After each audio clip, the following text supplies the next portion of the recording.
2, 3. Welcome back to Know Thy Shelves. I'm Michelle. I'm Rachel. We're gonna scoot this way. Yeah, sorry. Technical difficulties there. Okay, there we go. We're just gonna deal with it. Okay, so before we get into the podcast book, what books have you read this week? So I read 3. Okay. I read the last Percy Jackson one, which I feel like Kyle likes Percy Jackson, so that's why I read them.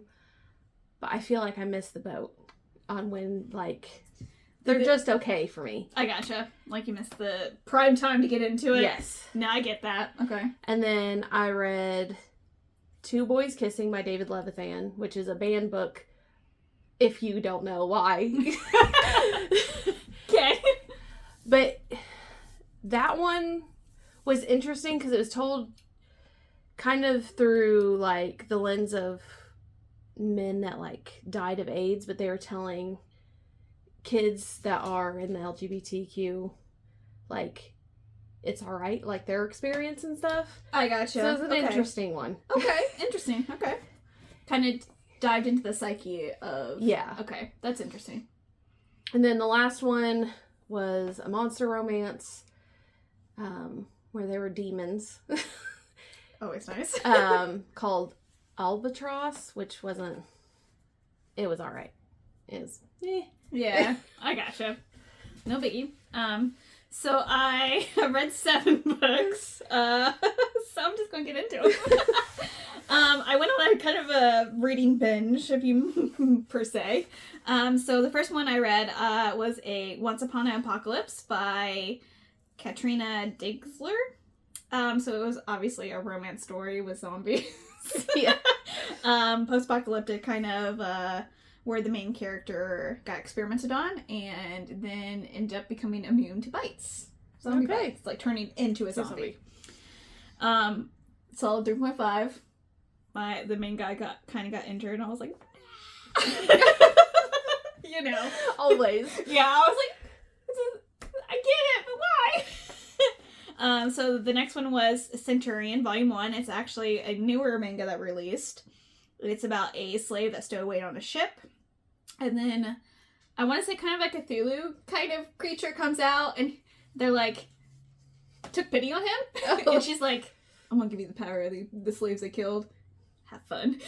Like, and that was the first time he felt like warmness from other people. Mm-hmm. So it was really sad. But also like, you got your comeuppance, man. Like, so it was kind of nice. I gave that a 2.5. Just didn't really get into a lot of the story development of the character, but I get it. It's the first volume, so. Yeah.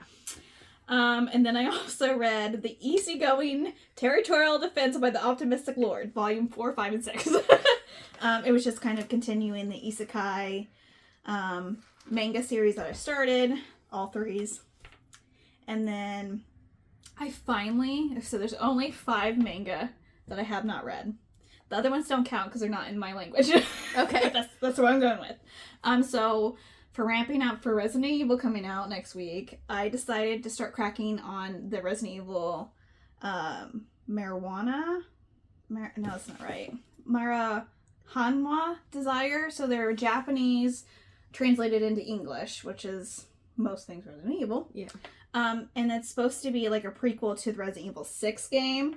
So I was like, I need to read these. Like, I need to get to them. So I read Volume 1. I have 4 more to do, because there's only 5.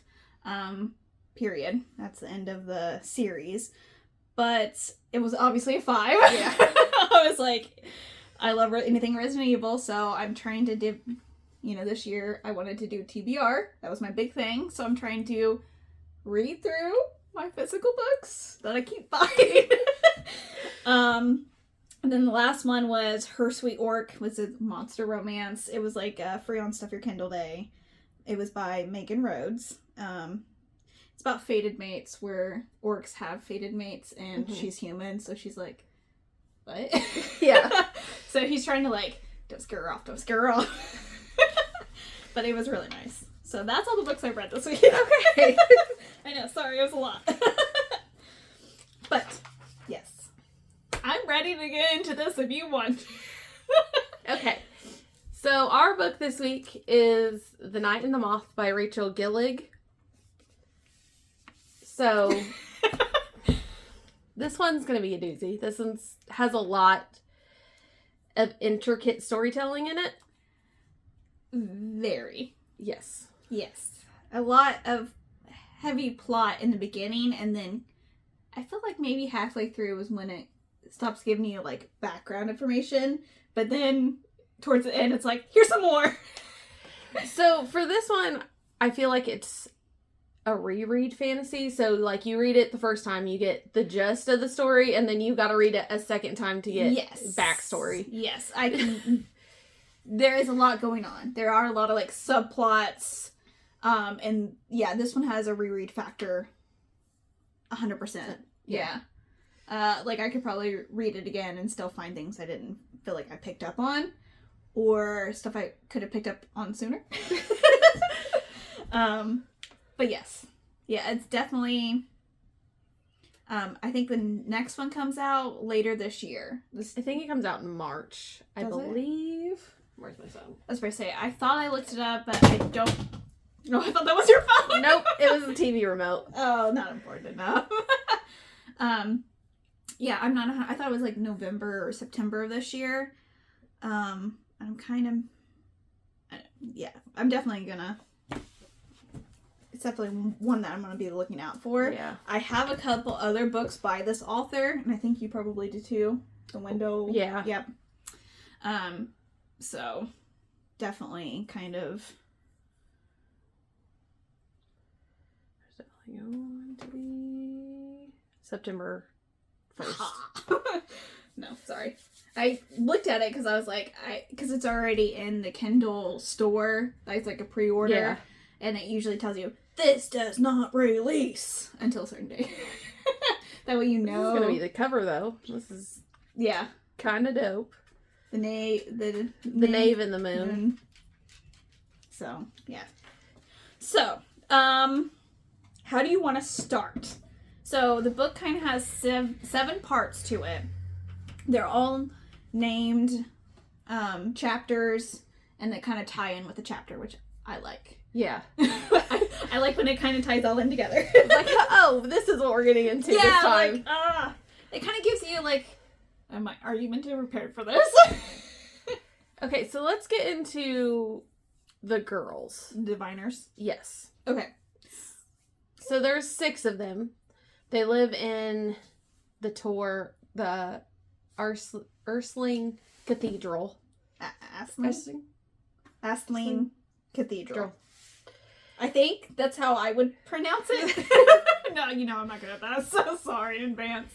And they are diviners, which basically means that they get drowned, and they see, like, omens. They see, like, kind of the good and bad of somebody's, like, future.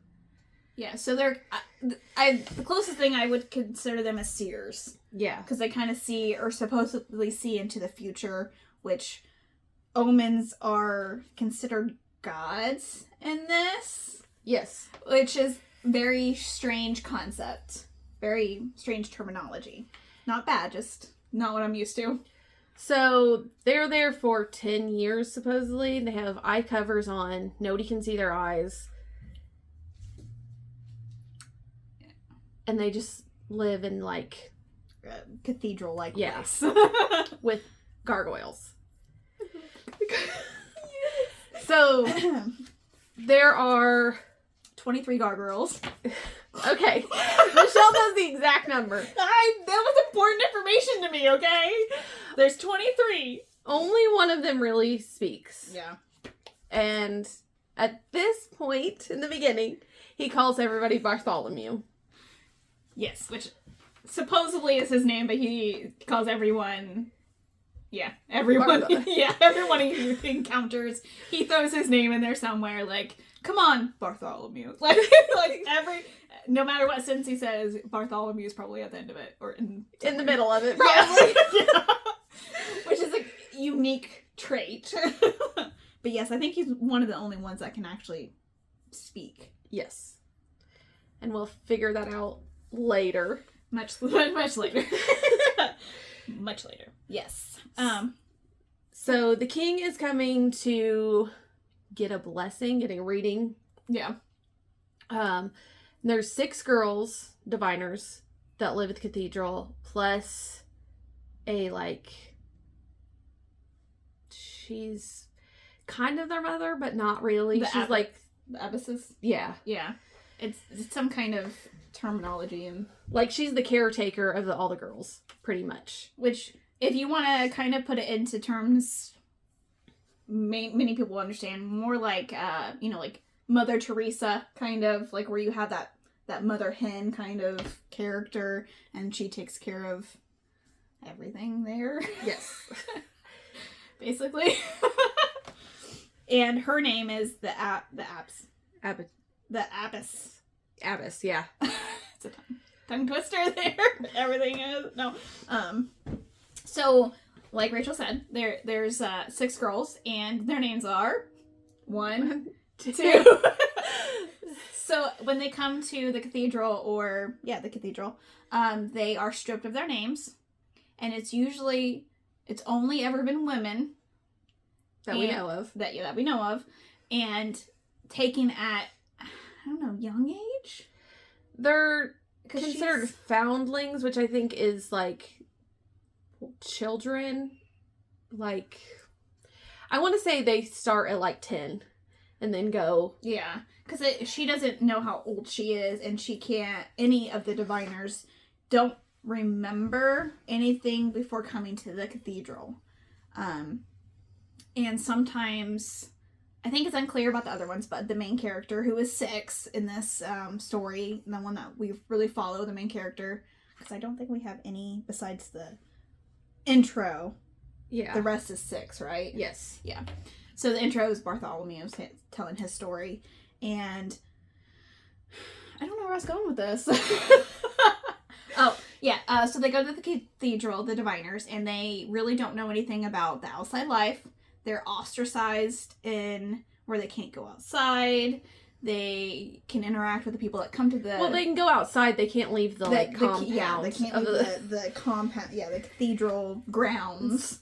And then they don't... 6 remembers her name, but she feels like she's losing it. And she's been there close... I think all of them were there close to 10 years. And then after the 10 years, they're allowed to enter back into normal society. Or so they think. Or so they think.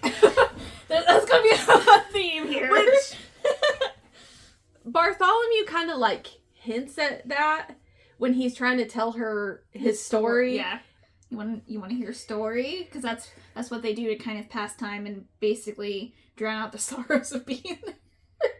Or, like, for example, when all the girls were, like, reminiscing about what they'll do after. Yes. Bartholomew's like, hey, you want to hear what I'm going to do after? And then he kind of, like, hints that they're not all going to go away. They're not going to leave. Yeah. Yeah.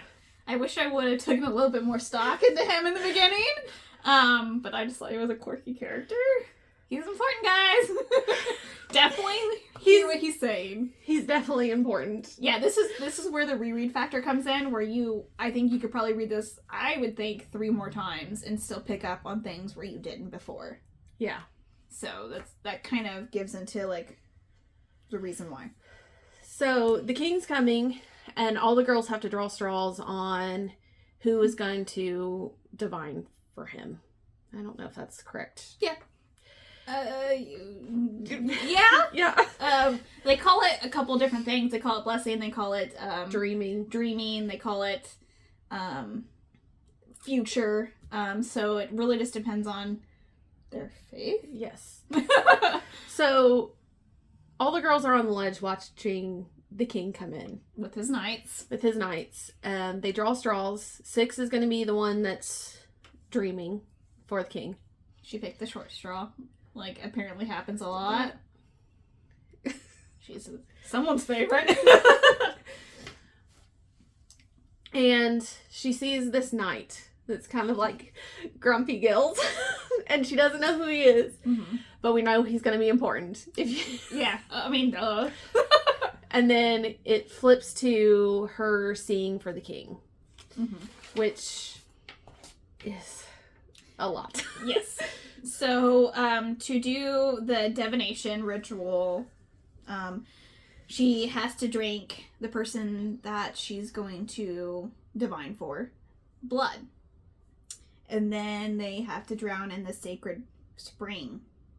That smells like rotting flowers. Yeah, I don't know if I'd want to try to swallow that, but okay. So then 6 goes under, and she sees literally all the bad omens you can see. So there's 6 omens, I believe. Yeah. Do you have them? I have them somewhere, but if you have them closer, that's... So there's 6 omens of... Say the Tram. Tram, thank you. So 1 is a coin, and they're all stone. So stone coin, inkwell, which obviously the ink's not stone, but you know, the what's it called? The ink thingy. The pen? Yeah, that thing.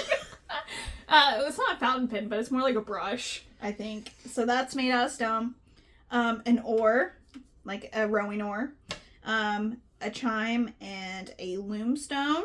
And then the 6th omen, which is usually unseen, is the moth. Which is why it's on the cover a lot. Yes. I thought there were going to be a little bit more moth thingies, but there's not. No. So she goes and she sees for the king. The grumpy knight's there. We don't know his name yet. Yes, but he's like grumpy about everything. He doesn't like it. He thinks this is kind of stupid. Yeah. But... He leaves right before she goes under. Yeah. So he doesn't see her tell the future or whatever she does. Right. Read the omens. Yes. So it comes back that all of the king's omens are bad. They are. So usually they kind of go into a little bit of storytelling here. Usually they only see a couple different ones to tie into the future, but to see all 5 or... No, she only sees the 5 because she doesn't see the moth. If you see all 5, then that's a really bad sign that you're not favored at all. And so the king, we didn't really go into the king. The king is a boy king. He's like 17 or 18, like really 17. Young. And so his uncle was... Or did we want to get into that? I don't think it's really... It's important, but it's not important at the same time. Right. We'll just gloss over it. He's the new king. Yes, he's the new king, and since he's a boy in everyone's eyes, basically, he feels like he has to prove himself to go to each of, like, the cities that are supposedly have the omens in there. And so his cathedral was the first stop, basically. And his name is King Benedict Castor III, or Benji. Yes. So she gets out of this trance because it really takes it out of her and makes her really sick. Mm-hmm. And I think that's all the girls. Yes, yeah, it's every one of them. I don't know if it depends on the amount of omens you see or that, but yes, so they kind of feel sick, ill to their stomach, sleep a lot afterwards. I feel like she has like a really bad migraine, kind of. Yeah. So it's not good stuff. So Bartholomew wakes her up.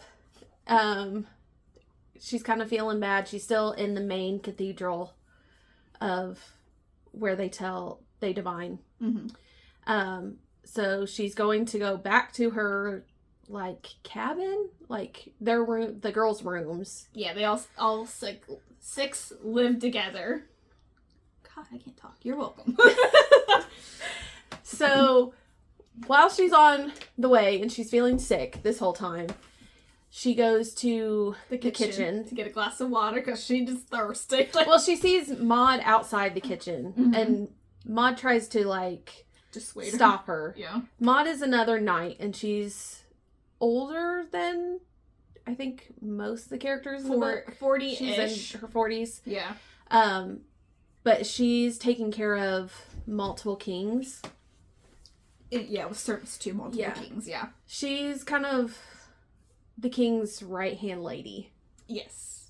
Because there's like 3 of them. Yeah. It's like Maud, our knight that we haven't named yet. Knight, yeah. And then that's it. That like kind of work really close to the king. Mm-hmm. Yes. So she goes into the kitchen after Moth tries to tell her no. Yeah. She sees our grumpy knight shirtless. I mean, And then... is attracted to him off the start. It's fine. He's apparently very nice looking. But when she's in the kitchen, kind of like talking to them, she gets sick on his shoes.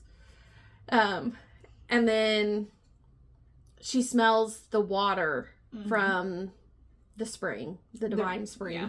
Because it has a very distinct smell of rotting flowers.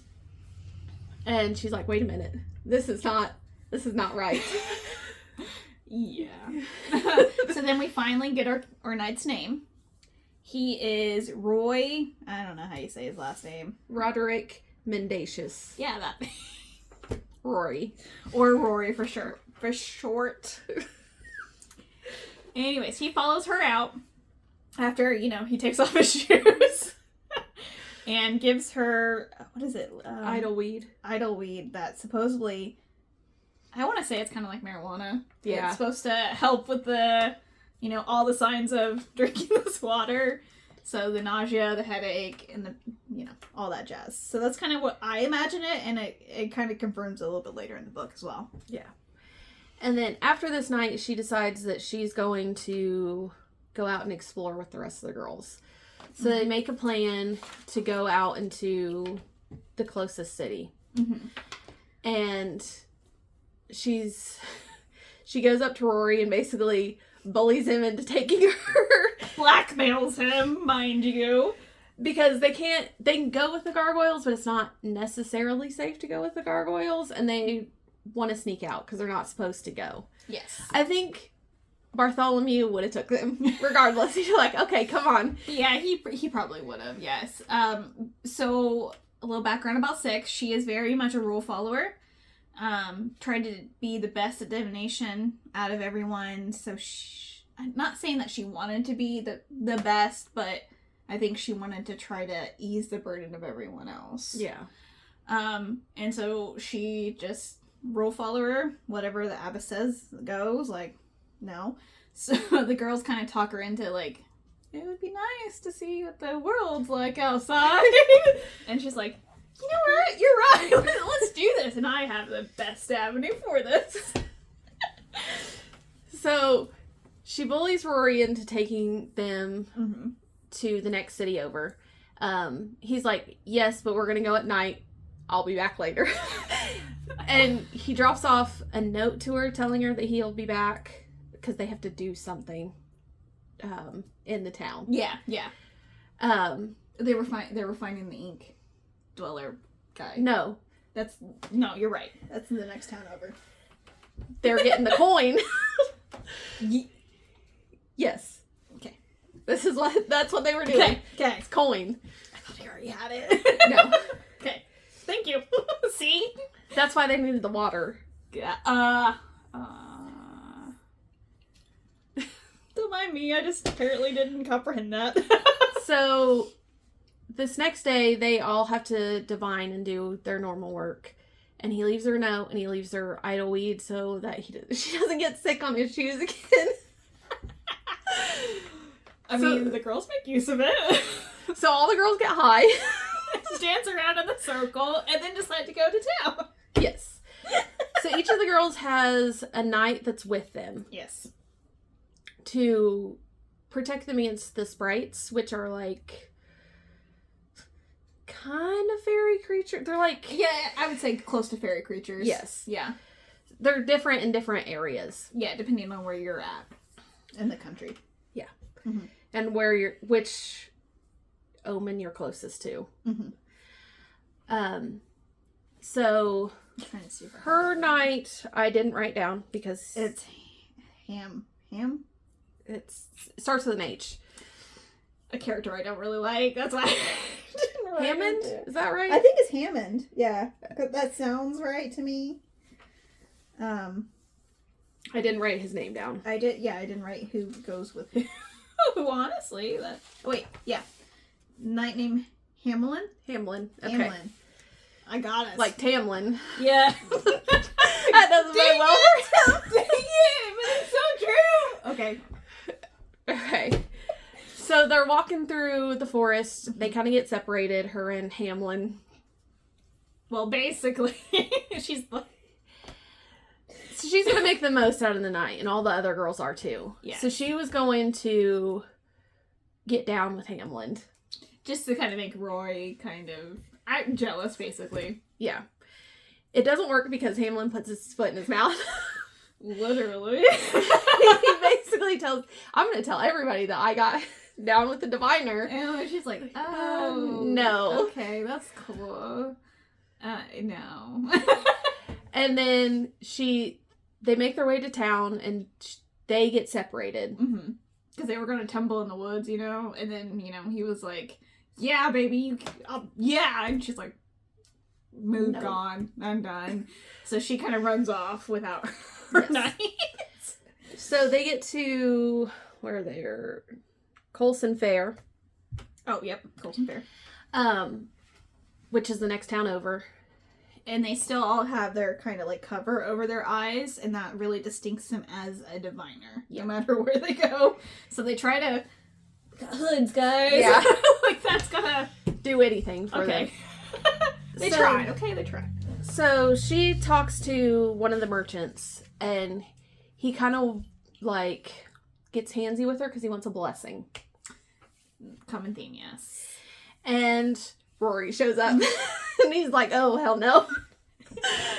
He's very much a you touch her, you die kind of feeling, even though they're not together at this point. Yeah. They don't really like you. Well, I don't know about him. She don't really like him at this point. No, because all he's been is like kind of a butter. Well, he can't tell her anything. Yes, that's fine. Okay. Yes. So he shows up. He basically chastises Hamlin for leaving her on her own. Yep. And then they go have fun. They start dancing. Mm-hmm. Even with Benji. Benji's there. Benji's the king. Mm-hmm. And they're all kind of drinking. They've all been high at this point. I don't know if it's wore off. Yeah, unclear. But yes, so Benji is kind of drunk at this point. And he's like, hey, I've challenged Roy to best him at whatever he's really good at.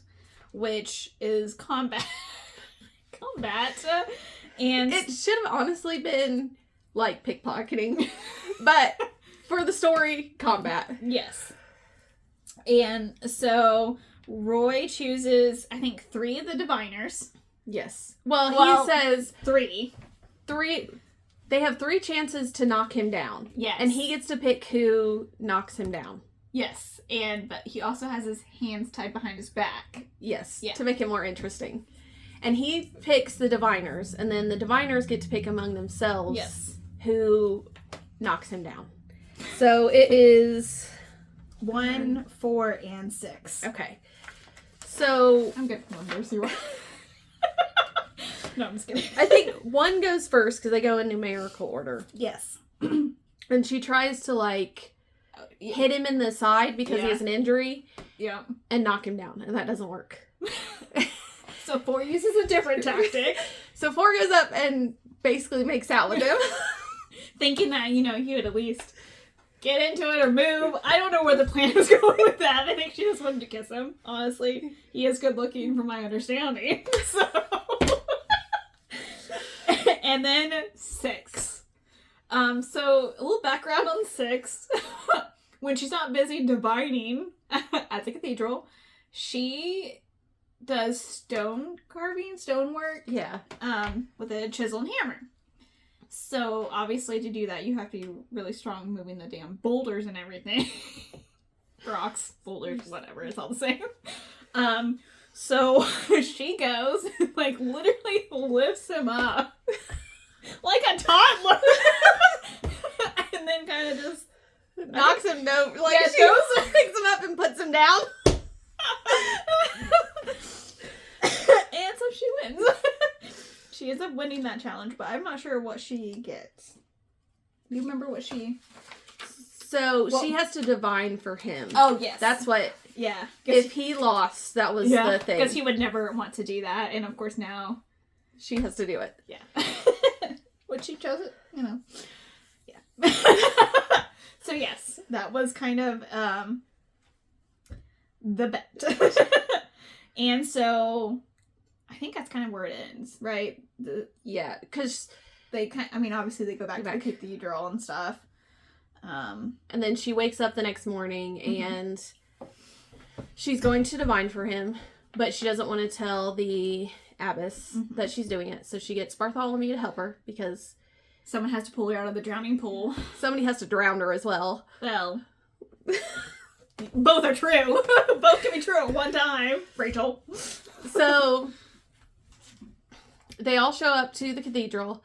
Bartholomew's grumpy because he had to wake up. Yeah, he loves his sleep. That is my spirit animal. He has to have 8 hours of sleep. Otherwise, he's a bear. He's grumpy. He's very grumpy. And he'll like, in a cute way. Yeah. He's all about the business. Be like, I could have slept. But yeah, so basically she performs a divination in secret. And Roy arrives. Obviously, she has to have his blood for the divination to work. And she gets into the dream state. And she encounters the Moth. Which is usually only seen with births or death. That's all we know, really, about the Moth omen at that point. And so Roy leaves because usually during the divinations, the diviner will speak out what she sees. Yeah. But she didn't speak at all during this, which is kind of weird. Or red flag. Yeah. I don't know. It's not normal. Yeah, it's not normal. So obviously before she wakes up, Roy's kind of gone because he's like, they had to do stuff in Coulson Fair. Yeah. Which is where he gets the coin, I believe. It was not before. They were doing something before, but he had to help the king. Yeah. But this is where they get the coin, which you don't see because this whole book is in Six's POV. Yeah. So we had no idea what they were doing. We just thought as readers, or from Six's perspective, that they were just going around. He was doing his regular, like, hey, I'm the new king. Come see me. Let me get my divinations and kind of give stuff along the way. Kind of. So she... Oh, and that morning, one of the girls went missing, I believe. It's the next morning. Okay, the next morning. Yeah. Yes, yes. She wakes up on the bench, kind of shaken, and she can't tell the others what she saw because she wasn't supposed to be doing it. And so, yeah, the next morning she discovers that 4 had vanished, and they all sleep together in the same cottage, not separated by wall. I mean, it's just one big room, but basically. So they're kind of freaked out about that because obviously they feel like they would have heard someone come in, or maybe wake up if she did leave. And then after 4 goes missing, the abbess tells them that she sent the gargoyles out to look for her. 1 gargoyle. I just want that to be clear. And then for the next days following, like 1 girl goes missing every day. And they lock her in. They lock them in the cabin so they don't know how it's happening. Yeah. Yes. And so Six actually goes to talk to the abbess. And she's like, hey, something isn't right. And abbess is like, well, they just ran away. But if it would make you feel better, I'll send more gargoyles after them. Because originally she had only sent 1 for each girl. And I think when she talks to abbess, there's 3 missing. Is that correct? Yes, I believe so. So she's like, something's not right. Then they start locking them in, and they disappear. So nothing happened with the abbess. So she's like, okay, well, I'm going to go talk to the king. Mm-hmm. And to do that, she has to trick the gargoyles to let her out. And she has to travel to Coulson Fair, I think is where they are. Yes. To find the king. Mm-hmm. Well, or at least to get the king's help in some fashion. That's where she thinks the king is. Yes. So she tricks the gargoyle that's guarding the door. And she starts walking to Coulson Fair to find the king. Yes. In the middle of the woods, she feels like something is following her. And it's Bartholomew. Good old Bartholomew. He's like, I'm just checking up. I'm making sure you're okay. You didn't come back, like, you good? Because they have a really close relationship, I feel like. Yeah. And so she goes to the gate, and they won't even let her in. And so... Because the king is not there at the time. Yeah, and she's like, well, I need somebody, I need help, I need an adult. And, so, really didn't get anything accomplished. Bartholomew bit the guy. No. He broke an arm. Yeah, because, so their task with the gargoyles are tasked to protect the diviners. And he's like, you touched her, I'm gonna break your arm. And, of course, Six is like, we're not supposed to be, like, you're drawing a lot of attention, Bartholomew. We need to get home. So they kind of run off with no really... She didn't meet with the king. Like, nothing happened from this trip. 2 of the girls were in the cabin at the time. She told them to stay awake and watch each other. Mm-hmm. When she gets back, one of the girls is missing. So there's only 2 of them left. Yes. The other girl kind of freaks out that day, and she's basically like, I gotta get out of here because we're all just gonna go missing, and she takes off her shroud. 6 doesn't see what the other girl sees. But the other girl's like freaked out, and you don't know what's happening. At this point, I thought everybody was turning into gargoyles. Same. My first assumption when I read this, I'm like, they have stone eyes, like, or something, but they can still see.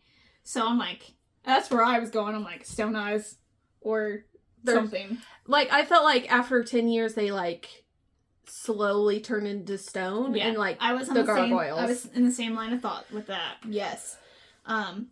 So it's just 6 and 1.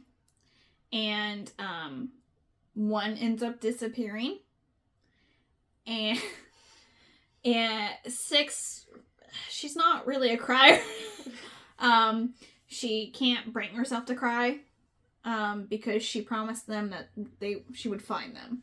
Yeah. Like, no matter what, they got separated, we would, we're still a family of the 6 girls. So, with that back in her mind, she's like, okay, I need to fulfill my promise at this point. And she doesn't really know how to do that because now they put bars on it. And she did try to escape, and one of the gargoyles kind of rough-handed her and knocked her out. Wasn't Bartholomew, though. No, it was not Bartholomew. I know the other ones have names, but the descriptions was like Bartholomew is a bad looking gargoyle. The other one's like a serpent. There was a lion, I think. And wasn't there a bear one? I think so. So they all kind of have like different traits, so they're distinguishable, I assume. Or maybe, I don't know. So I pictured Bartholomew as like the normal gargoyle. Yeah. Yeah, I 100% did too. Yes. Except for kind of more cute. Yes. So she goes over to the mirror, 6 does, and she kind of wants to take off her shroud, but she's like, it's not going to help. But I'm not going to do that. And then kind of punches the mirror. And then something comes through the window, and it's a coin. And someone kind of tackles her to the ground. And so she's like, it's whoever's coming for me, I'm god awful. It's Roy. And then of course 6 is like, it was you! You're the one that did it! You stole the girls! And he's like, no, he's like, I definitely did not. First of all. Secondly, what are you talking about? What's going on here? Who is missing? Why are you all bloody? Because she still has kind of like a gash from the one. And he's also like, I cannot tell you anything. How I got in here, I cannot tell you this. No. So, he insisted that he's like innocent and doesn't know what the heck she's talking about, and offers to help her find the other diviners. And, kind of seeing her injuries, and he's like, okay, well, let's go to Benji, because he's gonna help us. So he's like, close your eyes. we're gonna go through this door, this locked door. And she's like, I don't think that's how it works. But okay. I need more clarification on this before we just try to go through a door that's locked. And he's like, just trust me. Because he tries to break it down first. Yes. And it doesn't work. It does not work. He's like, what is this made out of? Probably stone. Would be my suspicions. So he tells Six, like, gather all your belongings. And she's like, I don't have anything. What belongings? Gather your belongings and put your shoes on. She goes, huh? I don't have shoes. Huh? So they're kind of given the bare necessities, and literally they don't have anything to their name besides her dress and her shroud. Yeah. So they get out of their quarters, and she's like, okay, I'll go with you, but I need to get my hammer and chisel. These are weapons. That's the only thing that she has grown attachment to, I should say. Yes. Besides Bartholomew. So when they get out of the cabin, the gargoyles are on high alert. Because they made some noise. We're trying to break down the door. Yeah. Yes. So they end up getting the chisel and hammer. And they kind of explode a couple gargoyles in the process. I was about to say, I think, yes. He destroys a couple of them using the coin, which Six kind of recognizes through her dreams. She goes, wait a minute. Yeah, she's like... Because she thinks he's the omen at first. She's like... Yes. So they are going to this... Is it the Siege? Siege, yeah. Siege, where the king is. And I think it's after this, the next chapter, where Bartholomew comes in. Is that correct? Yeah. Because he doesn't... Yeah. So... Six, being wary of Roy, because he has the omen's coin, is like, what's happening? Something right here. Travels with him to the siege, and let's see here. I don't remember when this is where they start getting flirty, though. Yeah, they do kind of start trying to get. Because I think this is where she starts to steal the coin, or is it when they get the inkwell? Yes. I think it's right before the inkwell. Yeah. You are correct. I remember that line. Yes. So they're at the river bridge. It's just important, a small little tad bit. Six gets bit by a sprite. River sprite, I think that's what it is. And so they can only be killed by ink, because whatever's in the ink from, like, parchments, when they're writing whatever they write, it, like, poisons them. So that's only because that reveals that the creatures are that starved that they are now trying to eat whatever they can. Yeah. Because apparently they eat parchment. Yeah. Paper. Because they're in the area where the inkwell omen is. Yes. I don't remember what his name is. He's the something. The Herod Scribe. Herod Scribe, yeah. So she travels with Rory, and they stumble upon... Well, Bartholomew shows up. Yeah. First of all. Yeah, he shows up. And Rory's like, I don't want to take this gargoyle with us. And she's like, he's going. He's not... Like, there's no stopping him once he made up his mind. Like, you just gotta deal with it. And Rory's like, oh, okay. That's cool, I guess. So, when they get into the city area, Maud shows up with Benji, and they're like, hey, we found the Herald Scribe. And Six is like, wait, I know that. Yes. So, Rory tries to get her to not go with him, but she's like, no, I'm going. Yeah, I'm invested at this point. Like, what's going on? And they get there. They tell Bartholomew to stay with the horse. And Bartholomew's excited because he's going to tell the horse all about something. I mean, what's better than talking to an audience that can't talk back, you know? Yes. So they go down this corridor, and the corridor is, like, hidden by some, like, ivy, kind of, like, well hidden. And so they get into a windowless room in a glass kind of dome. and it's lined with bookshelves. And in the middle of the room is the scribe. Yes. Who has stone eyes. Which right there, I was like, oh, okay. So this kind of made me a little upset. Knowing what I know now, like the stone eyes are what I would consider stone. Yes. It's more of like a blind person when they have no, like the milky kind of glass eye, I don't know what it's called. But basically where you don't have like a pupil or anything, it's just kind of glassy, milky white. That's what they are considering stone eyes, which to me is not stone. Well, I think it's stone and not stone. Like, yeah, like to me, it was very unclear. Like, I didn't realize that they were talking about this until like chapter 20. Okay. Like when she when she describes her own eyes. Yeah. And because she's used that term a lot. So I'm just thinking that it's actual stones. Like a boulder, like made out of earth. So I felt like that was a little bit misleading to me. I was like, okay, stone eyes, I can dig it. And then when she describes hers and how they're stone eyes, and I'm like, that was definitely not what I was picturing at all. Like, I don't know. Maybe that was just my hang up. It wasn't described well enough for me. I don't know. Honestly, I get stone eyes and then I picture something in my head and then it doesn't matter what else anybody says. That's what I'm picturing. True, but I got a rude awakening towards the end. I was like, oh, that's not what I was picturing. I felt like really dumb. Yes.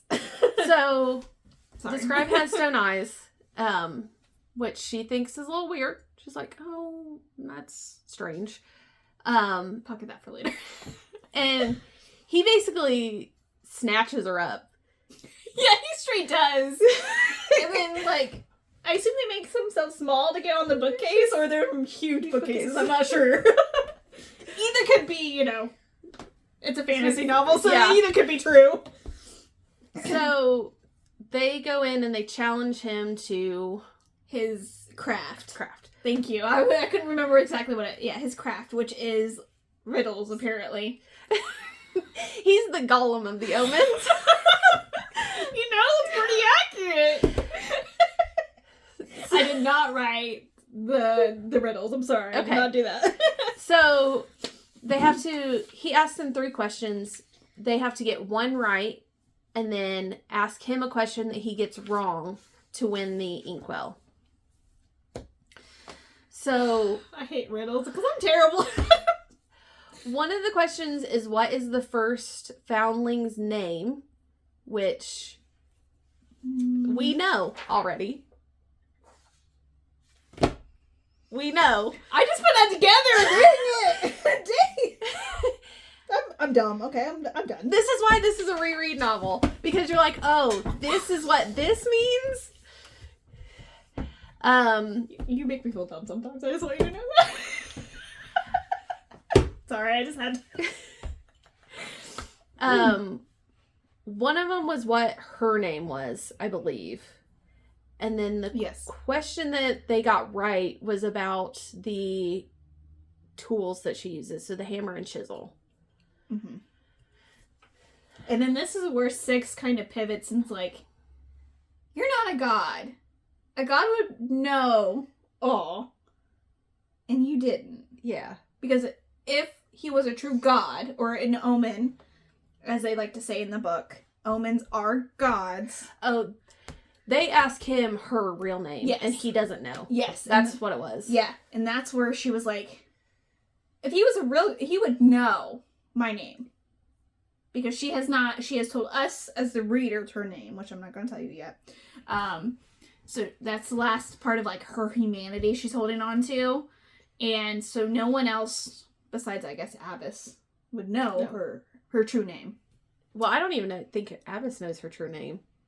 Because you're probably right. I just don't know for sure. Yeah. I don't know what the other questions were, but there was 3 of them.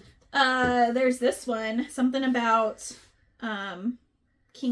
what does the king give his bride upon the wedding night? Okay, that was the one that I forgot about. And the answer, they answered. It was his penis. Yeah. Which was accurate, I guess. So, whatever. The inkwell has 2 powers. One is to, like, transport you to and from, which I think is basically all of them.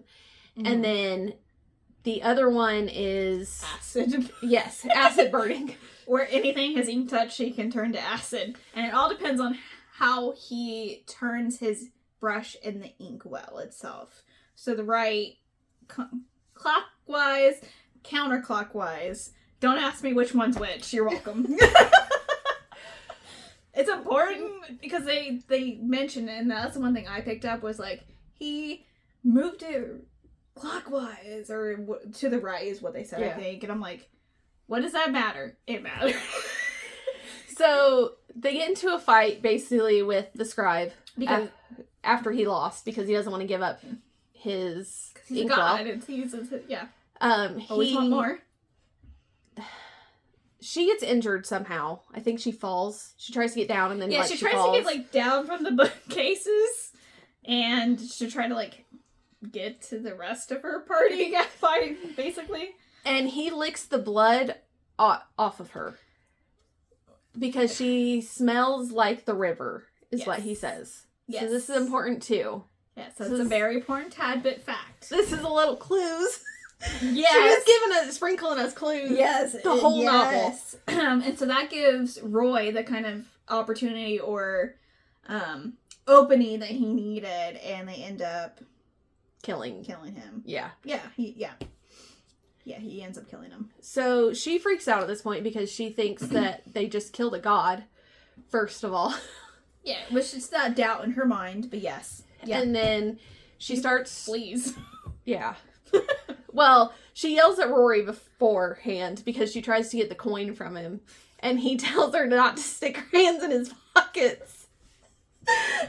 I'm gonna regret saying this, but stick your hands in my pocket. He said, don't stick your hand in my pants. Is what he said. I'm like, okay. I mean, it sounds like that's what you wanted. Yes. Just that. Did it have the right amount of back and forth for you? Okay. I was just curious. So yes. There was one before this about him being on his back again. She goes, I didn't mean it like that. Yes, it's so nice. Anyways. So 6 is kind of freaked out. She kind of runs out and yells at Bartholomew, come on! He's like, good, I don't want to talk to this horse anymore. Oh, I can't imagine why. He won't talk back. It's okay. So, let's see here. So she runs away. She finds, she kind of steals some food. Yeah. Because she's like, I don't remember the last time I ate. When that could be why you're not feeling the greatest. So they kind of stop, her and Bartholomew, and they kind of see some... No, she takes a nap. Because she hasn't had sleep. And Bartholomew's tired too. He's like, yep, nap. Yeah. And then she wakes up, and then he steals some food for her. And so they kind of set out, kind of go their own way in the siege, and night falls. And this is when, of course, 6 hasn't been outside of the cathedral. So she kind of sees other foundlings, right? Yeah. And kind of sees the poverty side of society. Yeah. And that's kind of where all of the children are, because less fortunate. Yeah. And at this point, she, they stay the night in some abandoned place. Mm-hmm. And then the next day, she's like, okay, well, if they're not going to help me find the diviners, I'm going to go out and ask people. So she goes to the foundling schools and she starts to ask them if they've seen any of the diviners. And they're like, no, we haven't seen anybody here at all. Right. Which is a theme throughout the whole thing. Yes, it is. And so, she kind of is deflated at that point, and So they kind of are like chilling in this alley, and she sees the like 2 young girls pass by. And then some unsavory men are there kind of trailing the girls. And so 6 puts out her leg and trips the one guy and gets into a fight with him. And I think this is when No, she gets arrested at this point. Yep. Yeah, because the king was like, the diviner, go find her. Yeah. She's like, we're missing a diviner. There's a warrant for her arrest. Bring her to me. Yes. So she kind of roughs up the 2 guys. And she gets captured and taken to Benji. Yeah. And this is the big exposition about what is actually going on. Yeah, I have a whole page of notes for this chapter. So 6 demands for more. Like, I want to know what you guys are doing with the omens. What's going on with that? And he's like, sleep, and we'll revisit this. Basically, yeah. Yeah, pretty much. And so that leads into the next chapter. So the next day, I think it's today, she might be out for a couple days. She wakes up, and the king wants to see her. So they're going to drop her off at the king's. Yes. So, Benji kind of talks to... He leaves out some truths. But basically gives the logistic of... Benji has all this information from his grandfather's journal. Who's his grandfather? This is where we get into Benji's backstory. Of his uncle... Right? It was his... No, grandfather's. Yeah. I just said his grandfather. Duh.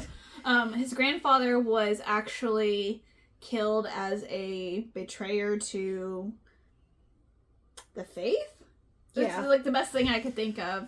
And so, since his grandfather spent a lot of time looking into the omens, their like treasures kind of, and the diviners, the abbess, like he tried to look into everything because something wasn't adding up on his end. And that it was revealed that the omens were originally people that drank from the spring guided by the abbess. And he explained that his grandfather uncovered that truth and was basically stoned for it. This is where Maud comes into play. The older woman knight followed the caster, right? His name's Caster. Yeah. The grandfather. And basically to help Benji, Maud was the first one to cast the stones on the grandfather. Yeah. To show that she wasn't loyal to him. Also, his grandfather found Rory as well, who was kind of like a pickpocket for the guy that had the coin. Yes, the Artful Brigand, I think. Yes, actually, I think you're accurate with that name. Sorry, I rearranged my notes here. Too many notes. Yes. Yeah. The Artful Brigand. Yep. Okay. And then they're gonna go after the oarsman. Next. Yes. Who I'm just gonna call him the oarsman. It's I think the ardent oarsman. Yeah. Kind of close. So while they're at the castle, Rory basically tells her she needs shoes for one, so she gets her boots, and that he's going to make her armor so she doesn't get hurt anymore. Yes. So they have recruited her to the cause, basically. Like, hey, we're going to see all these omens, figure out the truth. Don't you want to know the truth? And try to see if we can find any of your diviners. Yeah. I mean, what she has going on at this point, you know? So she agrees. So he's going to make her armor. So basically he covers her diviner, like, dress in wax. As a wax mold. Which is kind of...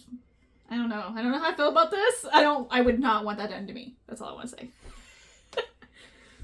It's kind of how they do cosplays. Some people do with like cellophane stuff. Yeah. To get their measurements. I can do that. I can do that. I don't know about the wax. So they start to like talk more at this point, and he's like, "You want me to be bad, even though I'm not bad. I'm helping you." I mean, he didn't really give the first impression, you know? He was kind of grumpy, like, I don't really like what you do, and I don't believe in anything you're doing right now. So yeah, I could see where that would be apprehensive, you know?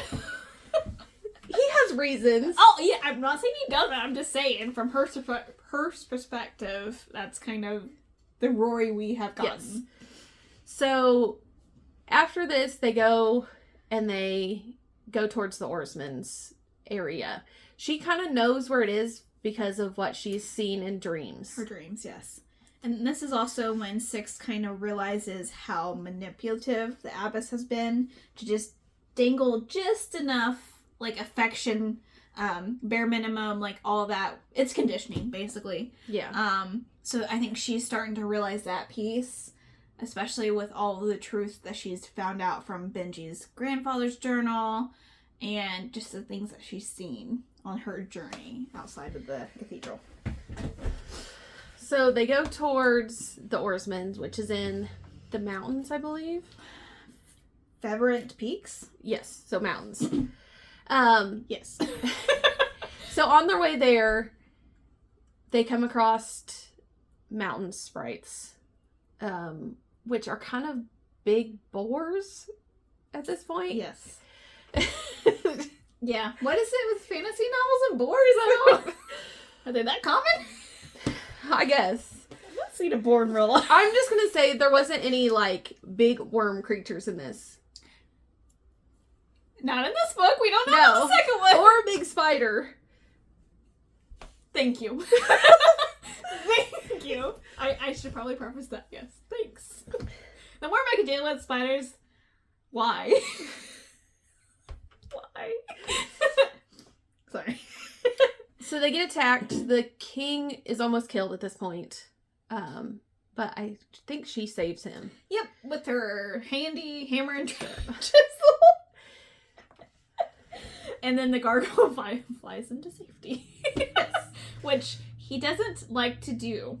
He's like, I gotta be a pigeon Karen for you? Like, come on, that's it. But in the end, they give him a job and he loves it. Yes. Yes. He's so cute. That hurts. So, they make it to the town, and Benji has to do this ritual in each of the towns, based on the omen. Yes. So, I feel like this one's the worst one, honestly. This one's standing in cold water for an hour. And it's cold. Like, because obviously mountain area, it's gonna be cold, and he has to stand there for an hour worshipping the omen. Yes. So while he's doing that, her and Rory are gonna go to find the ardent oarsman. Yes. And so they lay out the water, the spring water, because it attracts the omens. You know, in a fashion. They like the smell of rotten flowers, you know? So he does end up turning up, and, because it's, like, off of a waterfall. Mm-hmm. And he shows up, takes the flask, and, like, bounces. He, like, goes up the waterfall, and they're like, we can't climb this. I guess we can't. They're like, but we do know somebody who can fly up there. Yes. So they have to go back and get more volume. And he is not happy about this. He's like, why are you taking me here?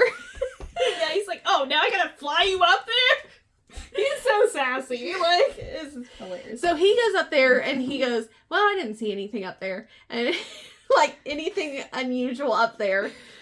And she goes, well, what did you see? And then he describes exactly what she sees in her vision. Unusual! and she's like, well, that's definitely where he is. Bartholomew's like, it's just a table in the middle of the woods. You know what? Yeah, that's kind of important, dude. So they make Bartholomew fly them up there. Yes. Both of them together. Yeah. It's a little bit hug action there. So they confront the oarsman, and she asks him where the diviners are. And he acts like he has information. I mean, he does, but yes. He does. Yeah. And then Rory basically goes, I'm going to challenge you to your skill.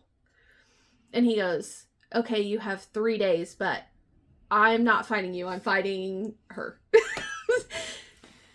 And Rory's like, nah. Like, she wants to know the question. Yeah. So they're like, okay, so 3 days we'll come back. Yeah.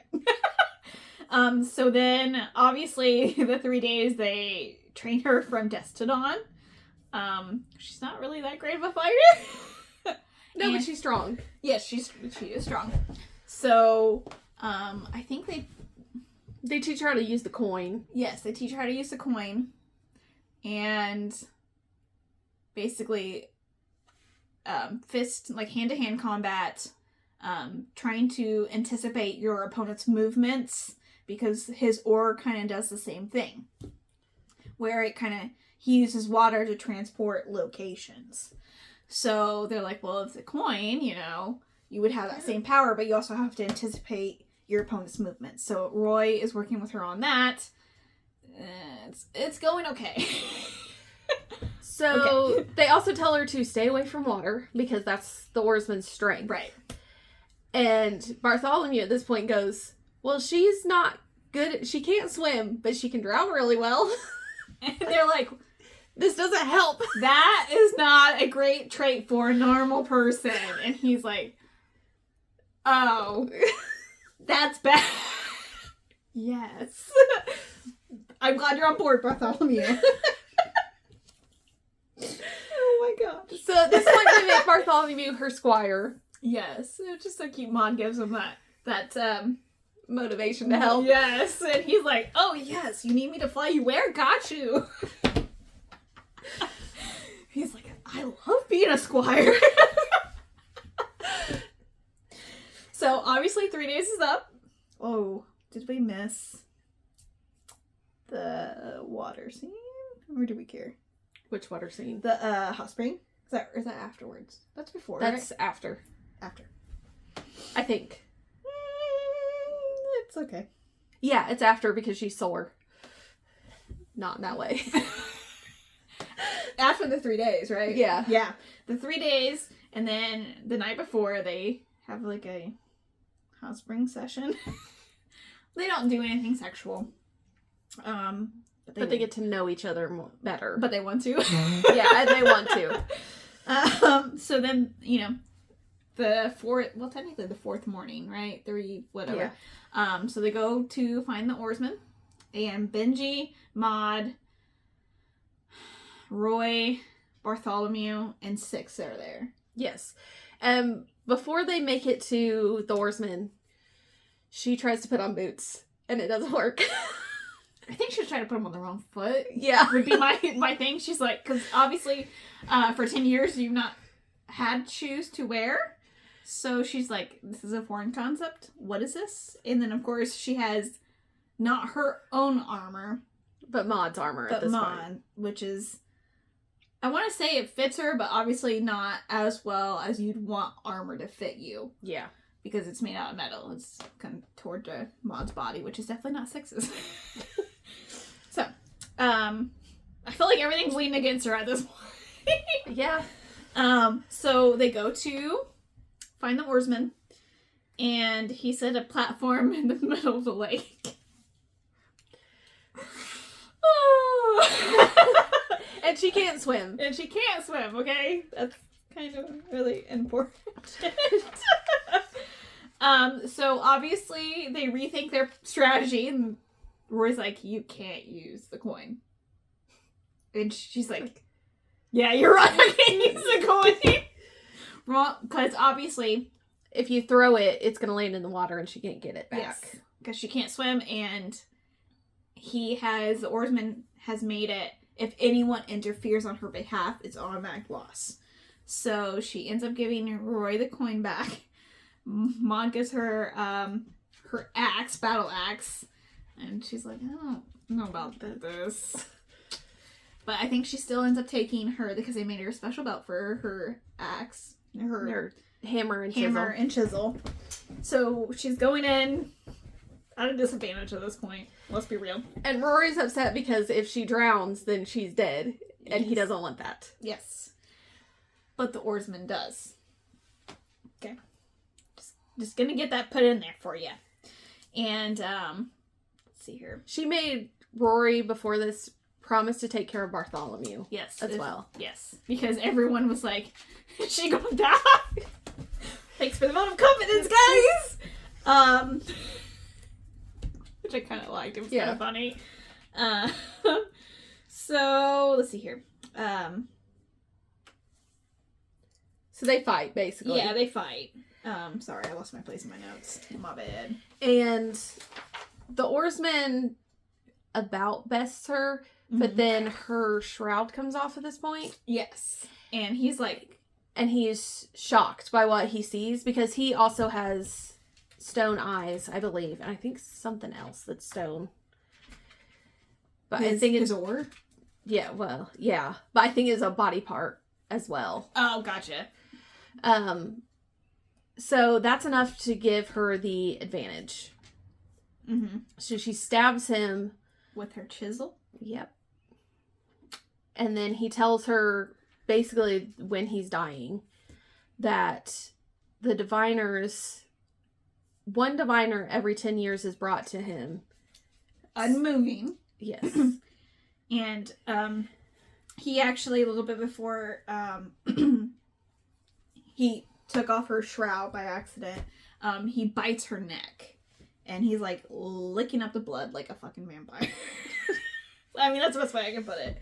And then obviously he sees her eyes, and then, sorry, we're to the point we are, sorry.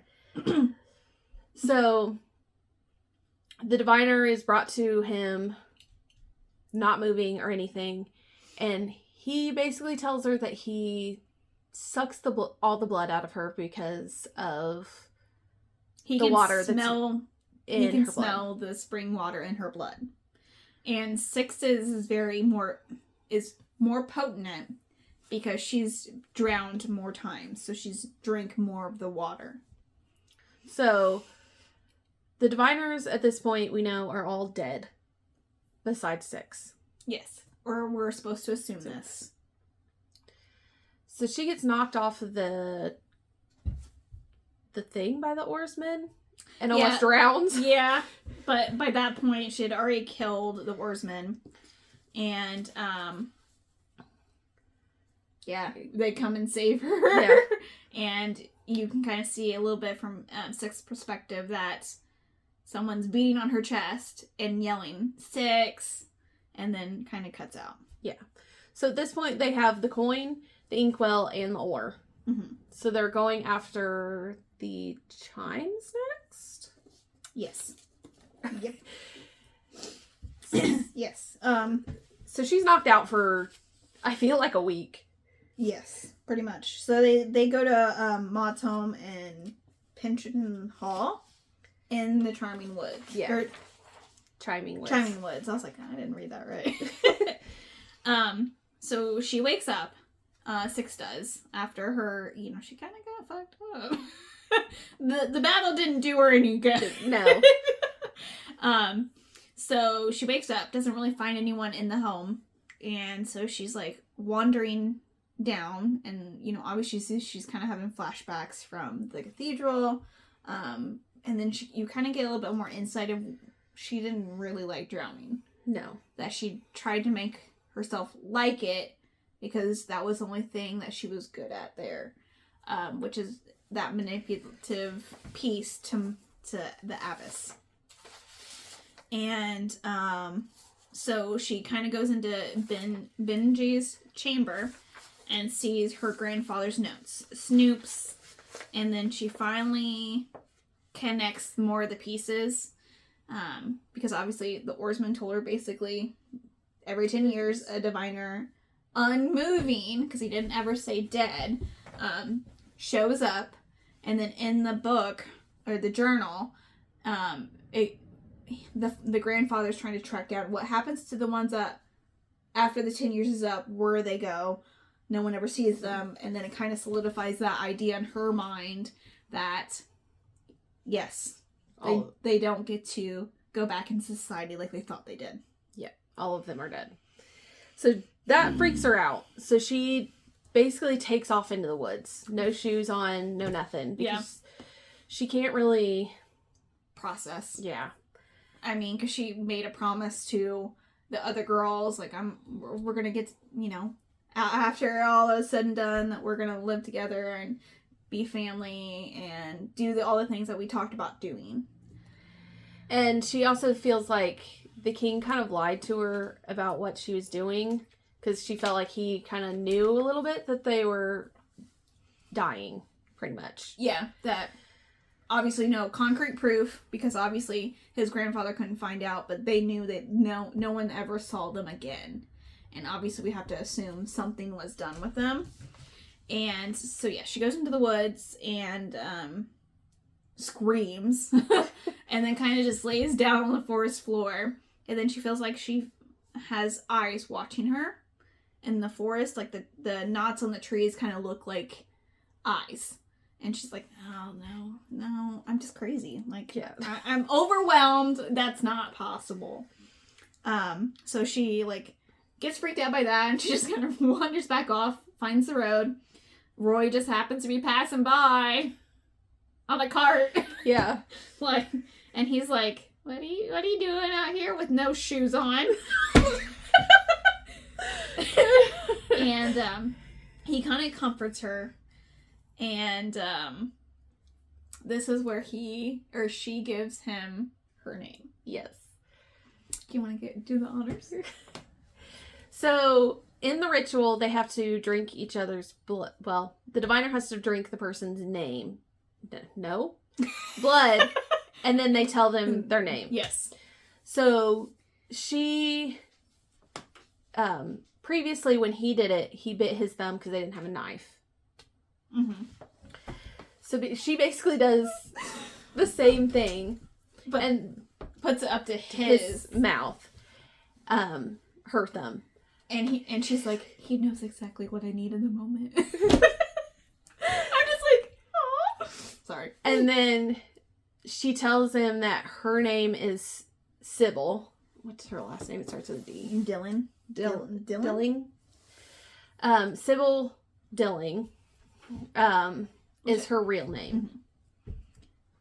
Which he loves that she told him her name. Yes.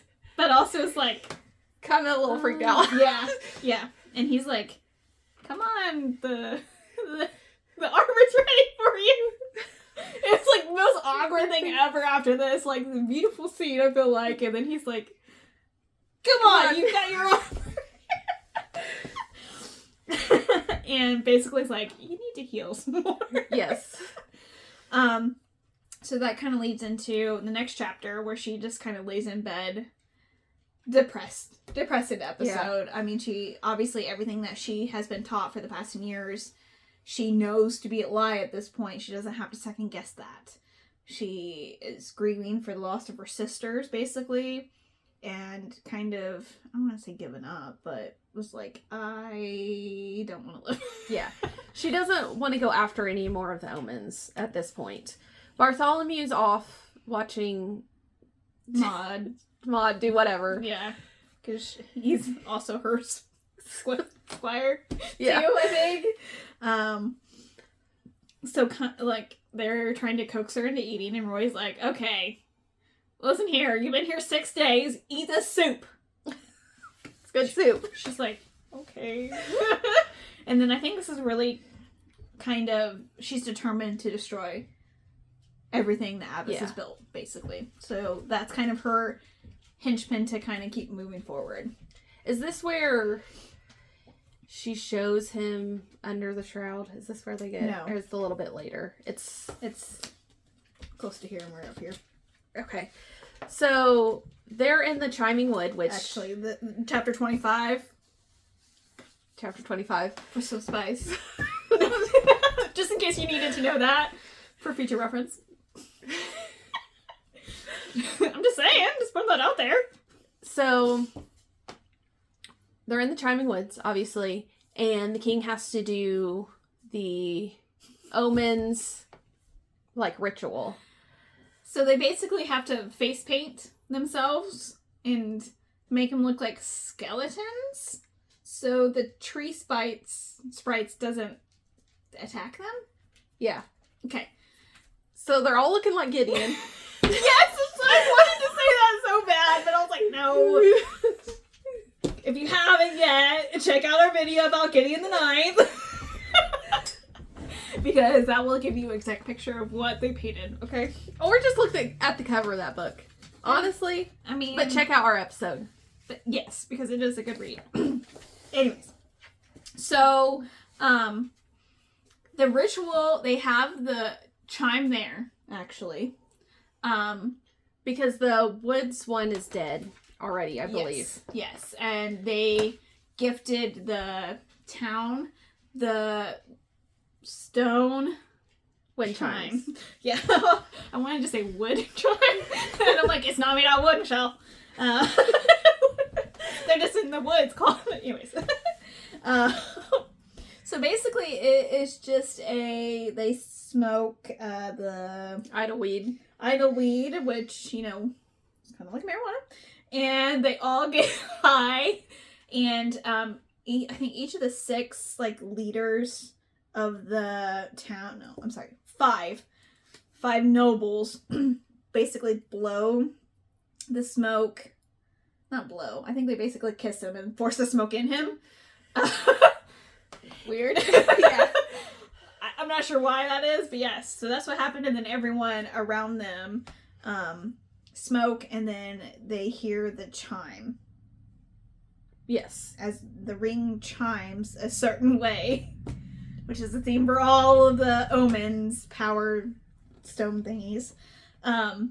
One chime drags you into a nice memory, and the other one basically forces you to your own fear. Yeah. Right?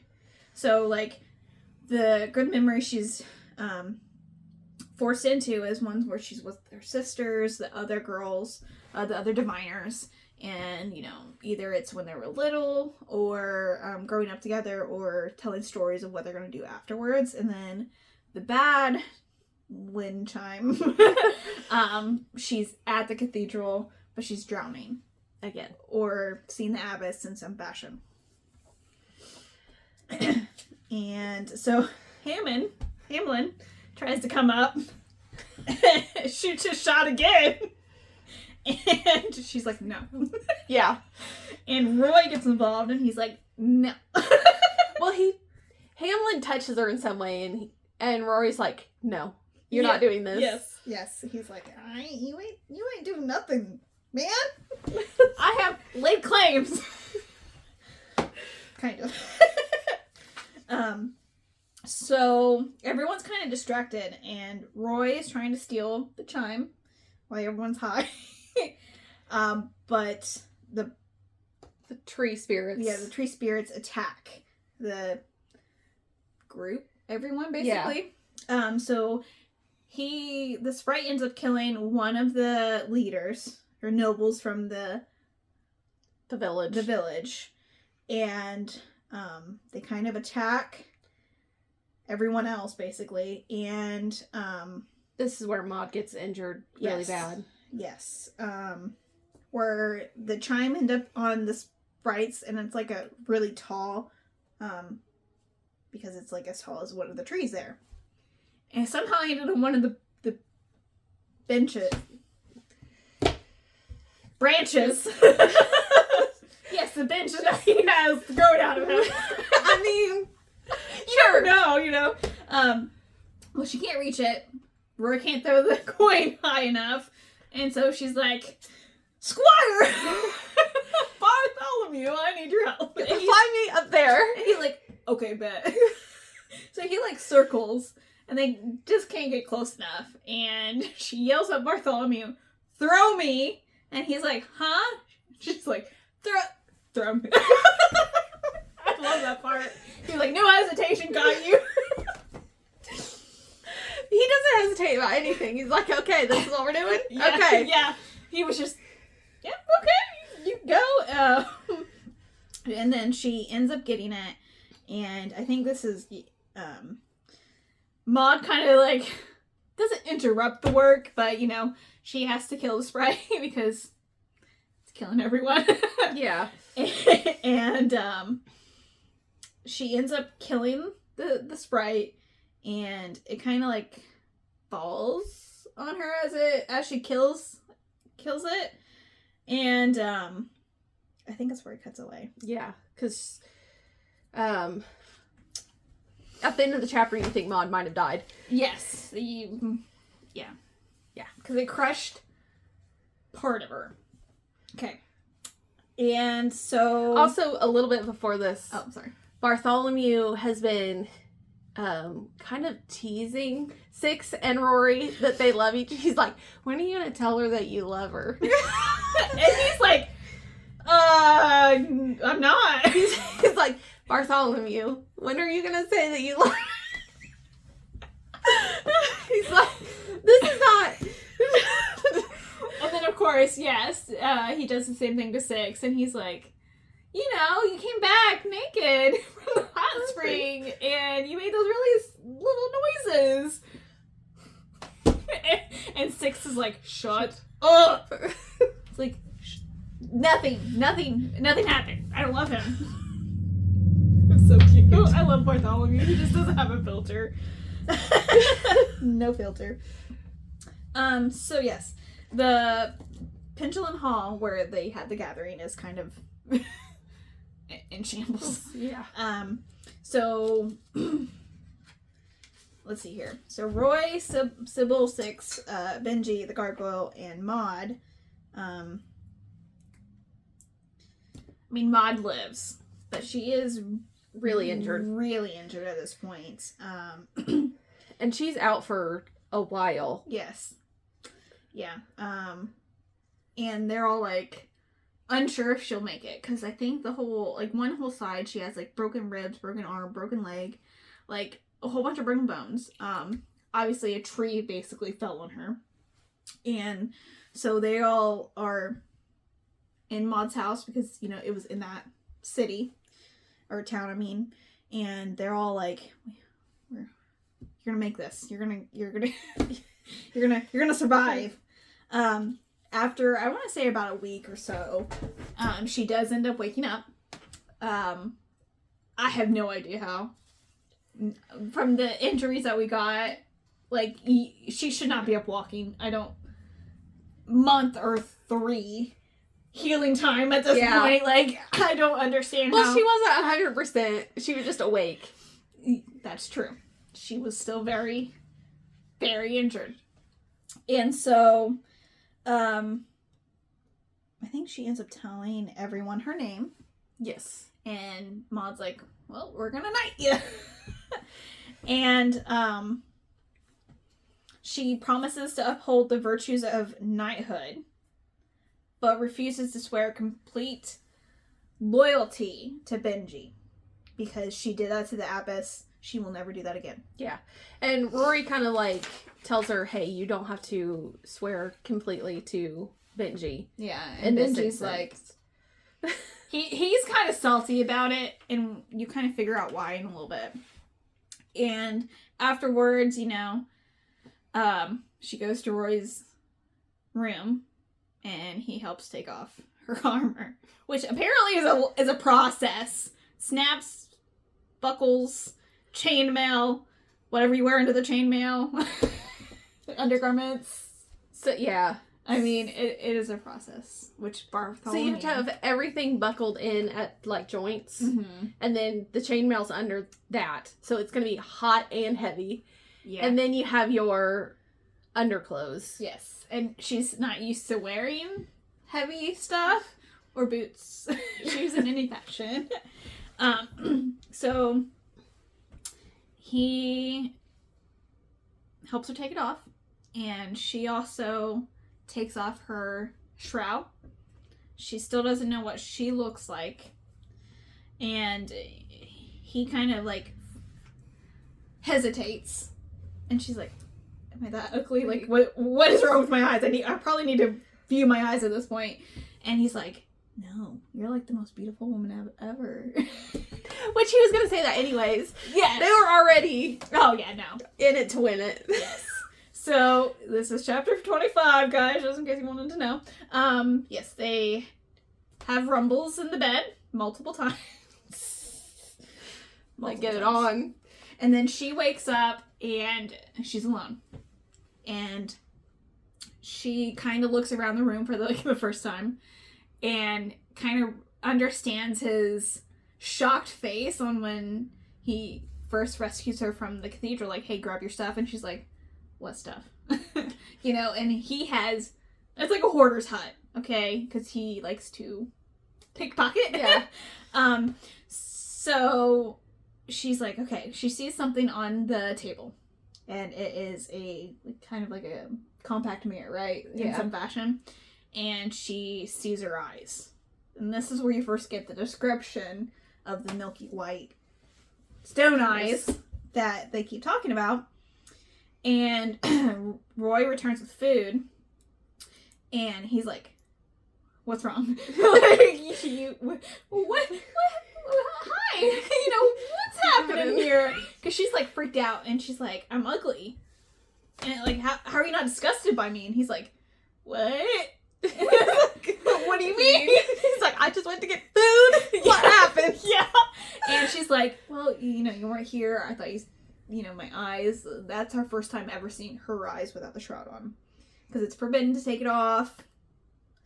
For reasons. This reason, basically. And, they have sex again. They continue on to the night. Moving on. So she kind of still wears the shroud in front of others because she's not to that point yet. Because I don't think she wants to see the stairs, even though she's already getting the stairs because she's a diviner. Not a lot of people have seen them outside the cathedral. At this point, she's let everybody know her name is Sybil. Mm-hmm. Benji continues to call her Six, but the other two call her Sybil. Yes, that is a very important distinction. So, their next omen they're going for is the Heart Sore Weaver. Yeah. And her Loomstone. Which I probably should have looked up what a Loomstone is. I'm not 100% sure what that is. That's for me to come back to. I'll follow up on that, guys. So they get to the cliffs of Belladine. Yeah, Belladine. I got it right. Let's see here. They reach the cliffs and they're trying to find where the Stoneweaver is. And this town is very different from all the other towns that worship the Omen. Mm-hmm. And so the Omen, I think, has to do with like heartbreak. Yeah. And so that brings people together a little bit more than the other omens do. So it's kind of a different atmosphere. And so, let's see here. They kind of... They're just surprised with, like, the town's, like, kindness to people, which they've not encountered a lot. And, so later in the evening, Roy slips Sybil a, like, Mimi at the cliffs. What? Yeah. It's like, no. And, she slips out of her room and then runs into Benji. And she's like, oh, Benji. And then she's expecting to see Moth. She's expecting to see Roy, you know, not kind of really, since he, you know, moved out the cliff. Yeah. But she sees Benji surrounded by knights that aren't his usual hangout group. They're well-born knights. Yes. Yes. He's like, hey, you know, we were talking about tomorrow, you know, come tomorrow's ceremony. Yeah. And she's like, yeah, I gotta meet somebody else. I gotta dip. And, so she obviously slips out, goes to meet Roy by the cliffs, and she's in awe because of they have like a whole bunch of like flowers on the cliffs, and she's just taken back by the beauty of the town in general. And in this town, Bartholomew is going up into the mountains and watching the sunrise and the sunset, which comes back. So it's important. Yes. And so in the next morning, she doesn't see Bartholomew, and she's sharing, I think, a bed with Moth, or a room with Moth. Yeah. And so she freaks out. She's like, Bartholomew's missing. I gotta go find him. He's on the cliff watching the sunrise. But she, he likes to sleep. So she was like, that's weird. Yeah. So she thought, someone took him, yada yada. So she goes to there, and he knows where the Weaver is. Well, the Weaver comes in the middle of the night. I forgot about that one. Yes. And it wakes her up, but it doesn't wake up anybody else. Mm-hmm. And she kind of gets a bruise. Yeah. The Weaver kind of hurts her, I think, on accident. I don't think it was purposeful. Yeah, we're not really sure exactly why she came, but I want to say because she smelled the water spring. We know after the Weaver talks to her, but at this point we don't know. Yes.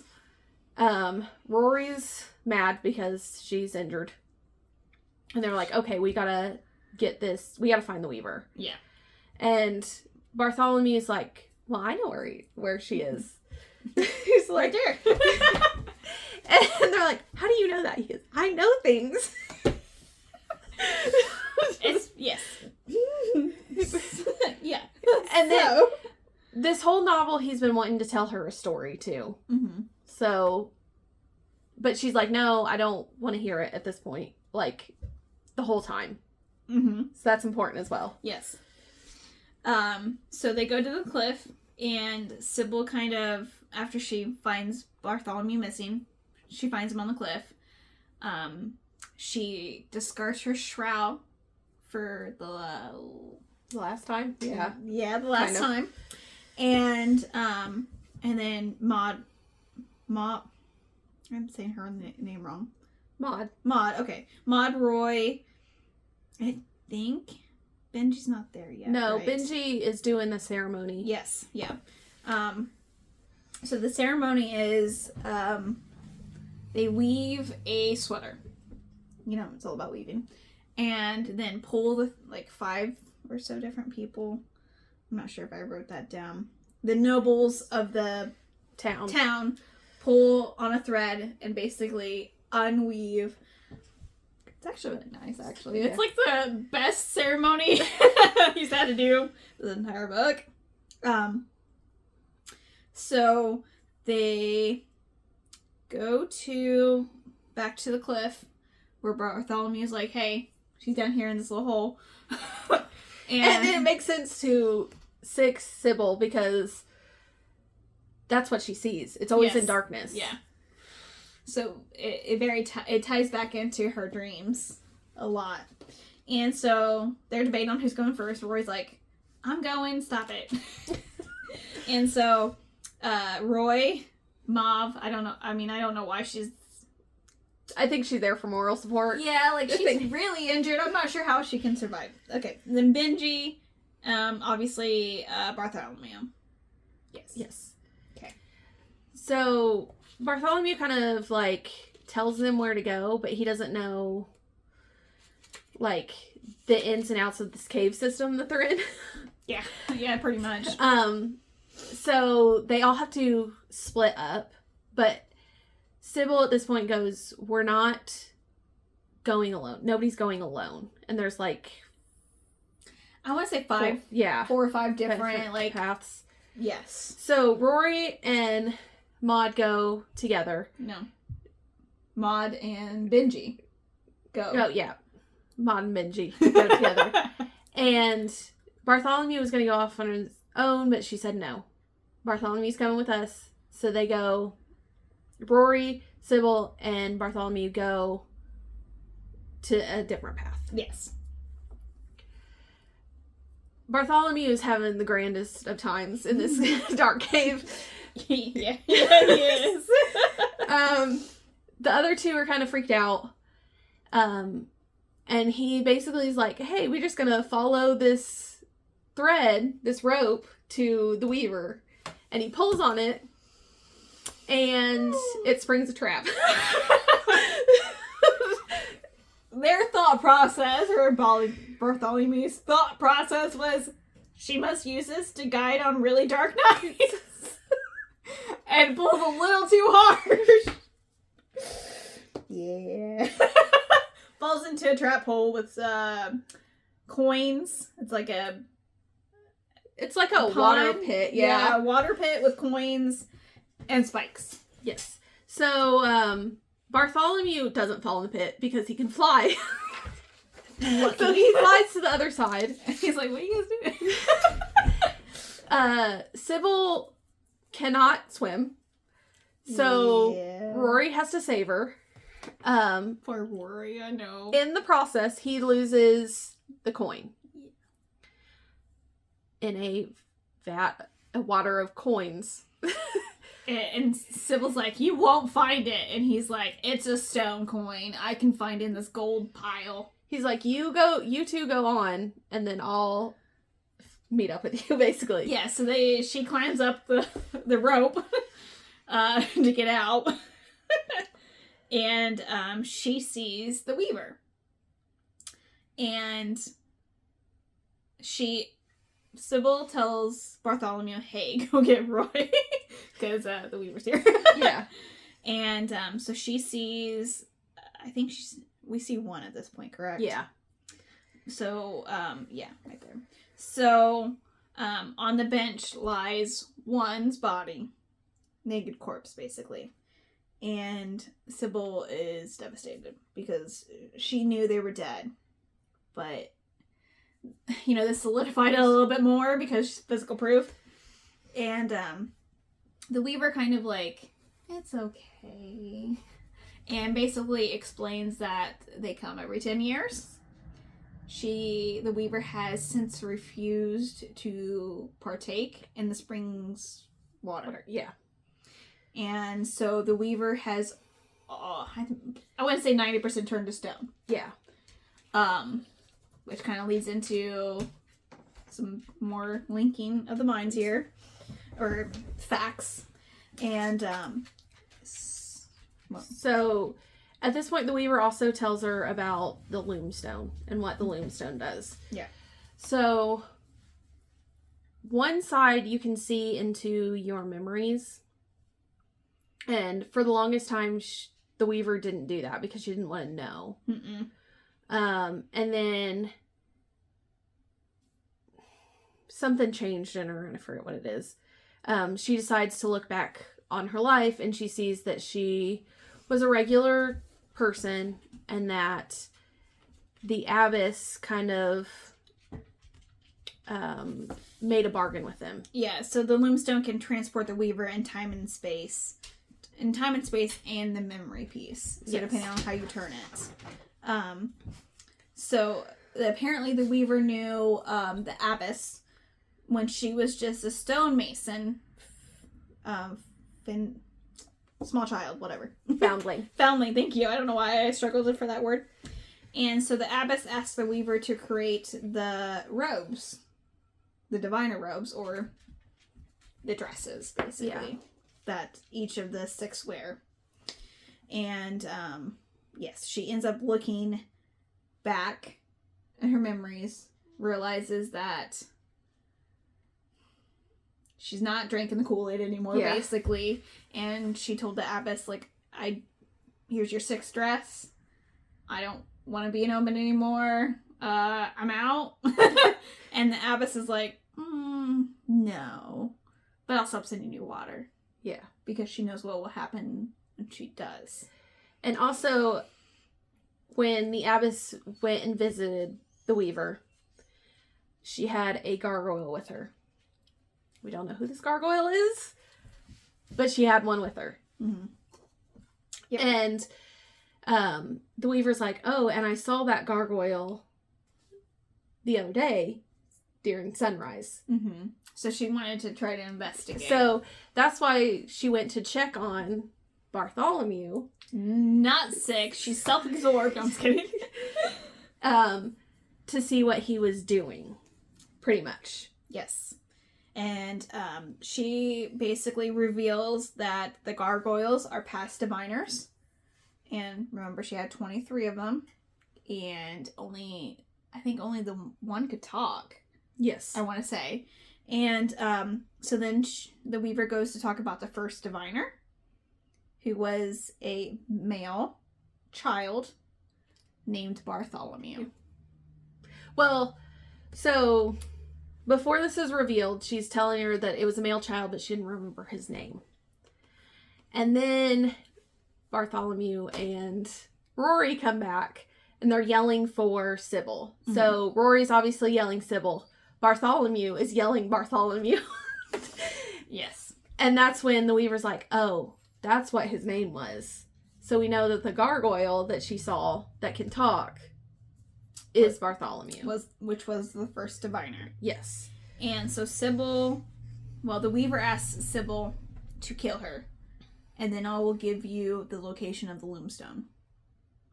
Because she wanted to die. Yeah. And so she took her trusted hammer and chisel, goes right to the heart, and I can't remember where the loom was. It's in the... She gave it back to the abyss. Yeah. Yeah.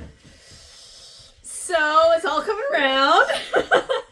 And then, of course, they get out of the Weaver's place, and then they ask Bartholomew to tell his tale, pretty much. Yes, because Roy's like, what's going on? And she's like, shut up. I don't need you right now. Bartholomew, tell me your story. And then he kind of goes into a little bit more of, I'm not sure exactly why he began to have more memories. Like, I don't know that piece. So he was the first one, obviously. Right. And how they get the foundlings is they have to be dead, and then they are revived in the sickly water. Yes. No, they're like dead for the first time. Because they can only die once. You're right. And come back from the water. Yeah, but they drown them. Yes. I'm with you now. Sorry, doggy. So Bartholomew came back, and the abbess basically took him as her child, pretty much. And he would divine for her and do everything that he needed. And then he starts not wanting to do that at all. His psyche starts breaking, if that makes sense. So after a long time, and this is where the abbess kind of gets her 10-year rule. Yeah. And she will never do boys again because they can't handle the pain. I mean, guess women do handle pain better. Hot subject, but so that's her thought. That Bartholomew was only male, which makes him the exception, which makes maybe why he can speak. We don't know why. Yeah. So when he starts to rebel, she locked him away and she didn't give him any of the water. And that turned him to what he is now, which is the gargoyle. Mm-hmm. But he didn't remember his name. But he does remember his name, but he doesn't remember it's his. Yes, that's why he keeps calling everyone Bartholomew. It stuck to him, obviously. But he just called everyone that at that point. And the abbess brings in new diviners to take his place. Yeah, so she uses the gargoyles to find dying or dead foundling girls to make them diviners. And then when they start to rebel is when she gets rid of them and has a new group. Yeah, so every 10 years 5 of the diviners, 1 through 5, are killed, sent to the other omens. And the 6th one always is turned into a gargoyle, which is typically her favorite out of them. Yeah. The one that she gives the hammer and chisel to is the one that she turns into a gargoyle. So if you remember at the beginning, there were 23 gargoyles. So if you can only imagine, this has at least been going on for 2,300 years. Yeah. And who knows how long Bartholomew was just the only one. Yes. Yeah. A what? That's kind of why I said the number gargoyle in the beginning, because I was like, excuse me? Yeah. Like, it was important. So they're on their way back to the cathedral. Which is chapter 30. Yeah. Yep. The last 2 chapters, which is also the last part 7. So the group. Who's the group? Roy, Sybil, Bartholomew, and Benji and Moth. And other knights, but they come later. after. Yeah. So obviously they go to kill the abbess because Sybil has realized that she is the 6th omen, the Moth. And so they go into the gates and just bust it open and then start killing gargoyles. Yeah. Until the abbess comes out and is like, "What are you doing?"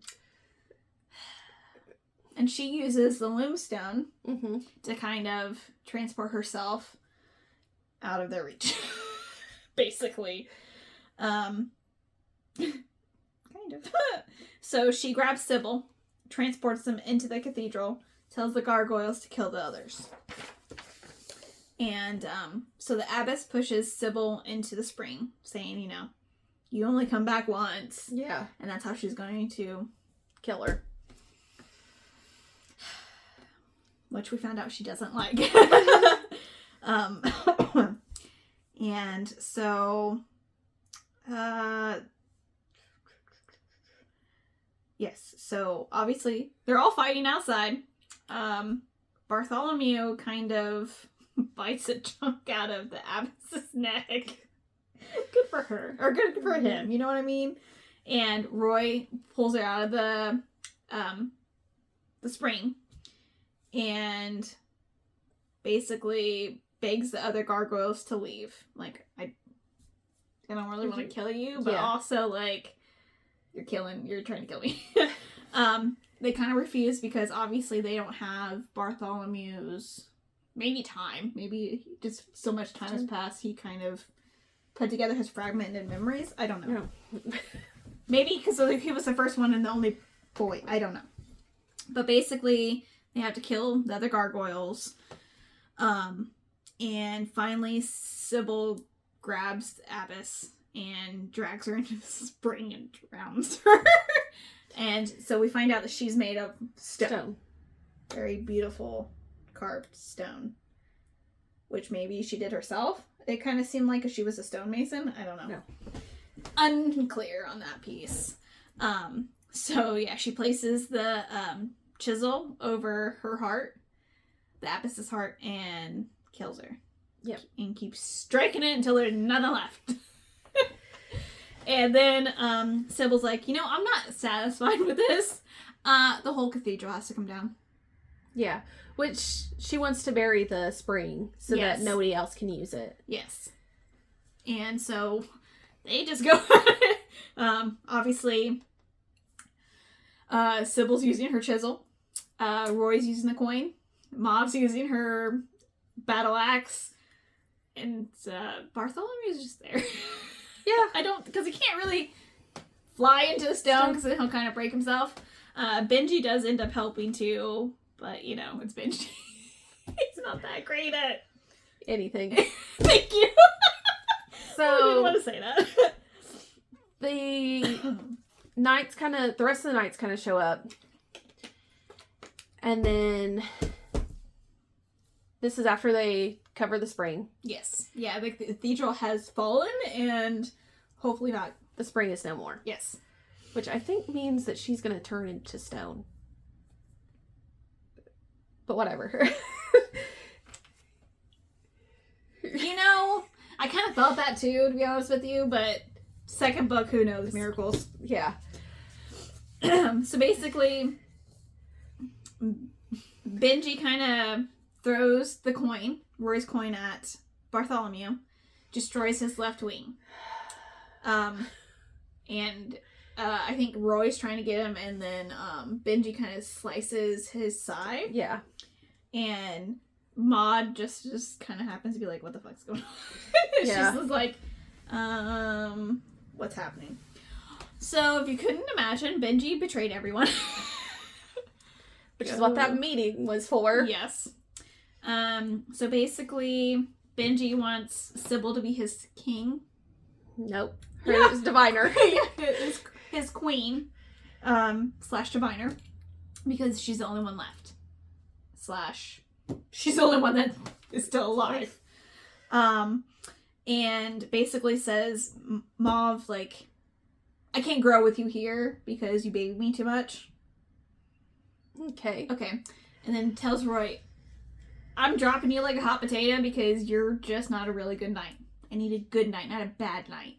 Like, you're too rebellious. Yes, basically, like, he can't control them. And then he also realized that Sybil and Roy really loved each other and weren't going to stay around to help him secure his lineage, basically. Because Roy, at this point, would do anything that Sybil wanted to do. Yes. Benji is continuously calling her sick still. Yep. For obvious reasons. Yes.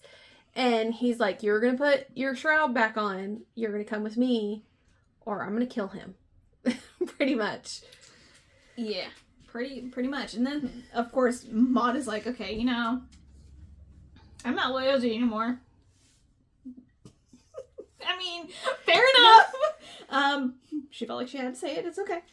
But yes, so basically he's saying if Sybil doesn't join him, he'll blame the Omen's deaths and the cathedral's destruction on Roy and Bartholomew and Moth. And they'll be executed. Kind of. Yeah. I don't know if Moth was in that scenario. But basically, Sybil agrees to Benji's conditions. And Roy's like, no. And she basically has to be like, no. You need to leave. Yeah. Because he's injured. He cannot fight. If they do all stay, all of them are going to be slaughtered. Yeah. So she sacrifices herself and goes with Benji to save everybody else. Yeah. Because she doesn't want... One, she loves Rory. She loves Bartholomew, but not in the sexual way. Just as a friend. Yeah. And she wants Bartholomew to live a good life too, because he didn't get that. He was in the cathedral for his whole life as well. Yeah. And so, this is what killed me. Benji's like, telling Sybil that she's finally free now. No. You're freaking delusional, basically. But basically he's trying to control the narrative of, you know, he's the boy king going into the man king. Basically, yeah. And saying that he will be the all-knowing God, basically, since he has all the powers of the omens, and he can make whatever history he wants at this point. And that's the end of the book. Yeah, I'm upset, kind of. I am very upset about this. But at least the second one comes out this year. Yes. So we're not waiting forever. This is why I don't like reading new books. Because then you have to wait forever. But yes, September's not that far. Anyways. So that's all my notes and everything. 19 pages. I got a little crazy. There was just so much story building to this that I felt like if I don't write it down, I'm just not going to remember Yeah. it. Especially with all the names and the omens and a lot of the lore. Do you want to talk about anything before we get into like our ratings or anything? Like what, you know? Okay. So this weekend, I posted our photo like I normally do. Yes. Well, every other time pretty much at this point. We help each other out. It's a team effort, okay? And there was a dragon toy. It's on the shelf over there. Yes. Yeah. I want to explain that a little bit. Okay. Because it's a personal thing. And it has to do with Bartholomew. Okay. I was wondering why. I was like, is this a dragon? Yes, it is a dragon. Okay. So, that dragon is named Bartholomew. It's been named Bartholomew since we got it for Chewie. Okay. So, Chewy was my dog before Cooper, who you've heard it. You've heard. He's not tall enough. But this is why I wanted to read this book, is because Bartholomew is in this. Okay. So I was like, well, I have to put Bartholomew in it. You have to dedicate it to him. Yeah. Okay. So I just wanted to explain that. I just thought your, like, interpretation of a gargoyle. No. I don't have anything gargoyle, but that is our Bartholomew. I gotcha. Oh, that's a really personal story. I have a lot of feelings about this book.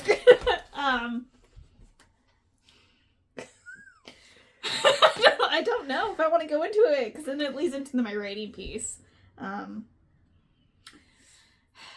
Yeah, is there anything else you No. Okay. I just wanted to explain the photo. I gotcha. No, I getcha. Okay. So, my rating, because it leads into my story of why I rated it the way I did.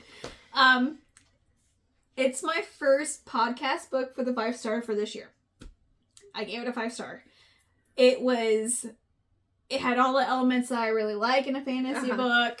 I like when the main character is kind of tortured. I don't know. I like that, like, I need that piece, I guess. I don't know. Because I really gravitate towards, like, the Cinderella storyline kind of, where, you know, kind of bad way, and then, you know, you're climbing yourself up no matter, you know. Cinderella's not really a great analogy to that. But it's kind of that thought process. Really liked it. The ending killed me a little bit. I was like, oh, yeah. Yes. But I can see why a lot of people really like this book. I mean, you really like it, so it's a 5-star for you. It is a 5-star. I read this in 2 days. Like, I was at 25%, and then I finished it. And which is probably why I took a little bit more notes than I should have. It just was perfection for you. Yeah, I have to read her other books at this point to see if it's her writing style, or if it was just the story. So I'm definitely going to have to put that on my... I mean, it was already on there, but I'm going to have to move it higher on the list. Yeah. So that's where I'm going. So mine's a 4.5. Okay. Because of the ending. I was like, no. It's like, you hurt Bartholomew. Yes. My precious little angel baby. Yes. Now we can't. Now he can't fly. Although maybe. Maybe. She might fix him. Yeah, I'm thinking, like, stonemason work and stuff, but I don't know how you... Fix the gargoyle? I don't know. I don't know how you fix that. Yeah. I mean, I know there's a way, but I'm not sure. But yes, I was upset because of... I knew something was going to happen, because you can't have, like, the end of the story and then there's another chapter. You're like, something's happening here. Yeah, I was like, okay, all right. They're going to wrap this up, maybe? I mean... And then... Which kind of leads into, like, the last chapter, what it's named. Which is The Last Diviner. Yep. And I was just like, oh, they're just going to wrap it up. That's where my... Nope. No, it was not. I mean, it was, but it wasn't. Why? Cliffhangers. And you don't... And Rory's injured, Bartholomew's injured, Maud was injured, like 75%, and that's okay. Yeah, but she basically had to, like, carry Bartholomew and Roy out of the cathedral, broken cathedral, because the rest of the knights were coming up, and it was just like, Bartholomew's like, Bartholomew, we're leaving Bartholomew. I'm like, oh. Yeah. Oh my god. And then Roy just like... It was sad. Yeah. It was so sad. But no, there's a second one. I'm optimistic. Yeah, if it ended just like that, I'd be mad. We won't know until September-ish. Sometime by the end of this year, maybe next, depending on how it goes. Okay. Fantasy magic rating? I'm gonna give it a 4. Because we have, like, magical kind of powers. Yeah. They're seeing into the future. Yes. I would probably give it a 4 too, just because yes, you have the magic items, but it didn't feel magical, I guess. Yeah. Cooper was trying to choke himself. Oh, I was like, let's go. Okay, so that is February's books. So of course we like to go through and what was our favorite podcast book of the month? Okay, I forget what my ratings were. I have them right here for you, besides the one today. Okay. So technically yours would be the Witchcraft for Wayward Girls, which kind of checks out. yeah. So mine obviously was this week's book, but Witchcraft for Wayward Girls. I swear it's a tongue twister on purpose. That was my second. My second is this one, and then it's the Girl Who Can Move Shit with Her Mind, and then the X-Hex was my least favorite this month. So which just wasn't doing it for me. Yeah. The X-Hex was my third favorite, and then my least favorite was the Girl That Could Move Shit with Her Mind. So that's our ratings for the month. I mean, overall, we had a pretty good month. Yeah, I would say so. I mean, 4 or 5 stars, that's unusual for us. Yeah. In 1 month. So we did a really good job of picking some witch books. So there's that. Okay. So. Same time. Our March theme is husband picks. So each of our husbands picked 2 of our books. We don't have one of them right now, which is Sabriel by Garth Nix. Mm-hmm. And that was one of your husband's picks. I'm sorry I didn't bring it this time around. But yes. So I'm going to let you do your husband. Okay. He has 2 authors for both of them. So our horror pick is The Dead Take the A Train by Cassandra Krall and Richard Cadre? Kadri, yeah. Yeah. So this is an order that we're gonna read. So that'll be the first week. The second week will be Sabriel by Garth Nix, which was my husband's pick, and which is our fantasy pick. Yes. Our romance pick is Hollow by the Twisted Sisters. The Twisted Sisters? Yeah, that's what they're called. Oh, I didn't know. They wrote the Zodiac Academy. Oh, gotcha. Caroline Peckham and Suzanne Valenti. Okay. And so our fantasy pick is another tongue twister, but it was my husband's pick. So he's actually currently reading the second one. That's our sci-fi pick. Did I say fantasy? Fantasy, yes. I'm sorry. This is a sci-fi pick. Yes. Call me out every time. So this is, if you're not familiar with the title or the cover, I mean, it's Dungeon Crawler Carl by Matt Damien? Yeah. Dimon? Alright. I butcher your last names. You're welcome. But yes, so that's our last March book. Yep. And then we will have something special happening in March for our 1 year anniversary.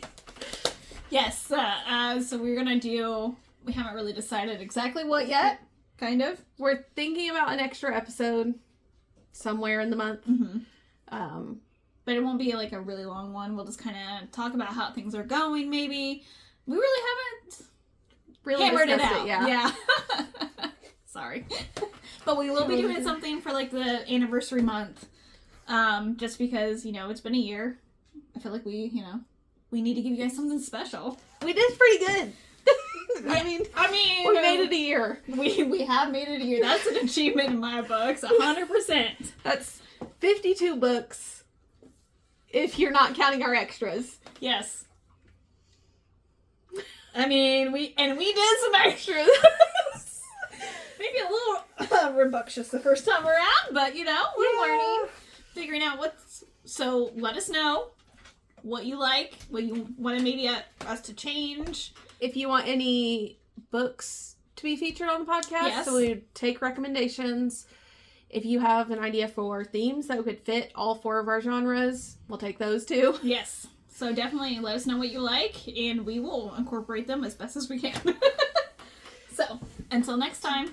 Bye. Bye.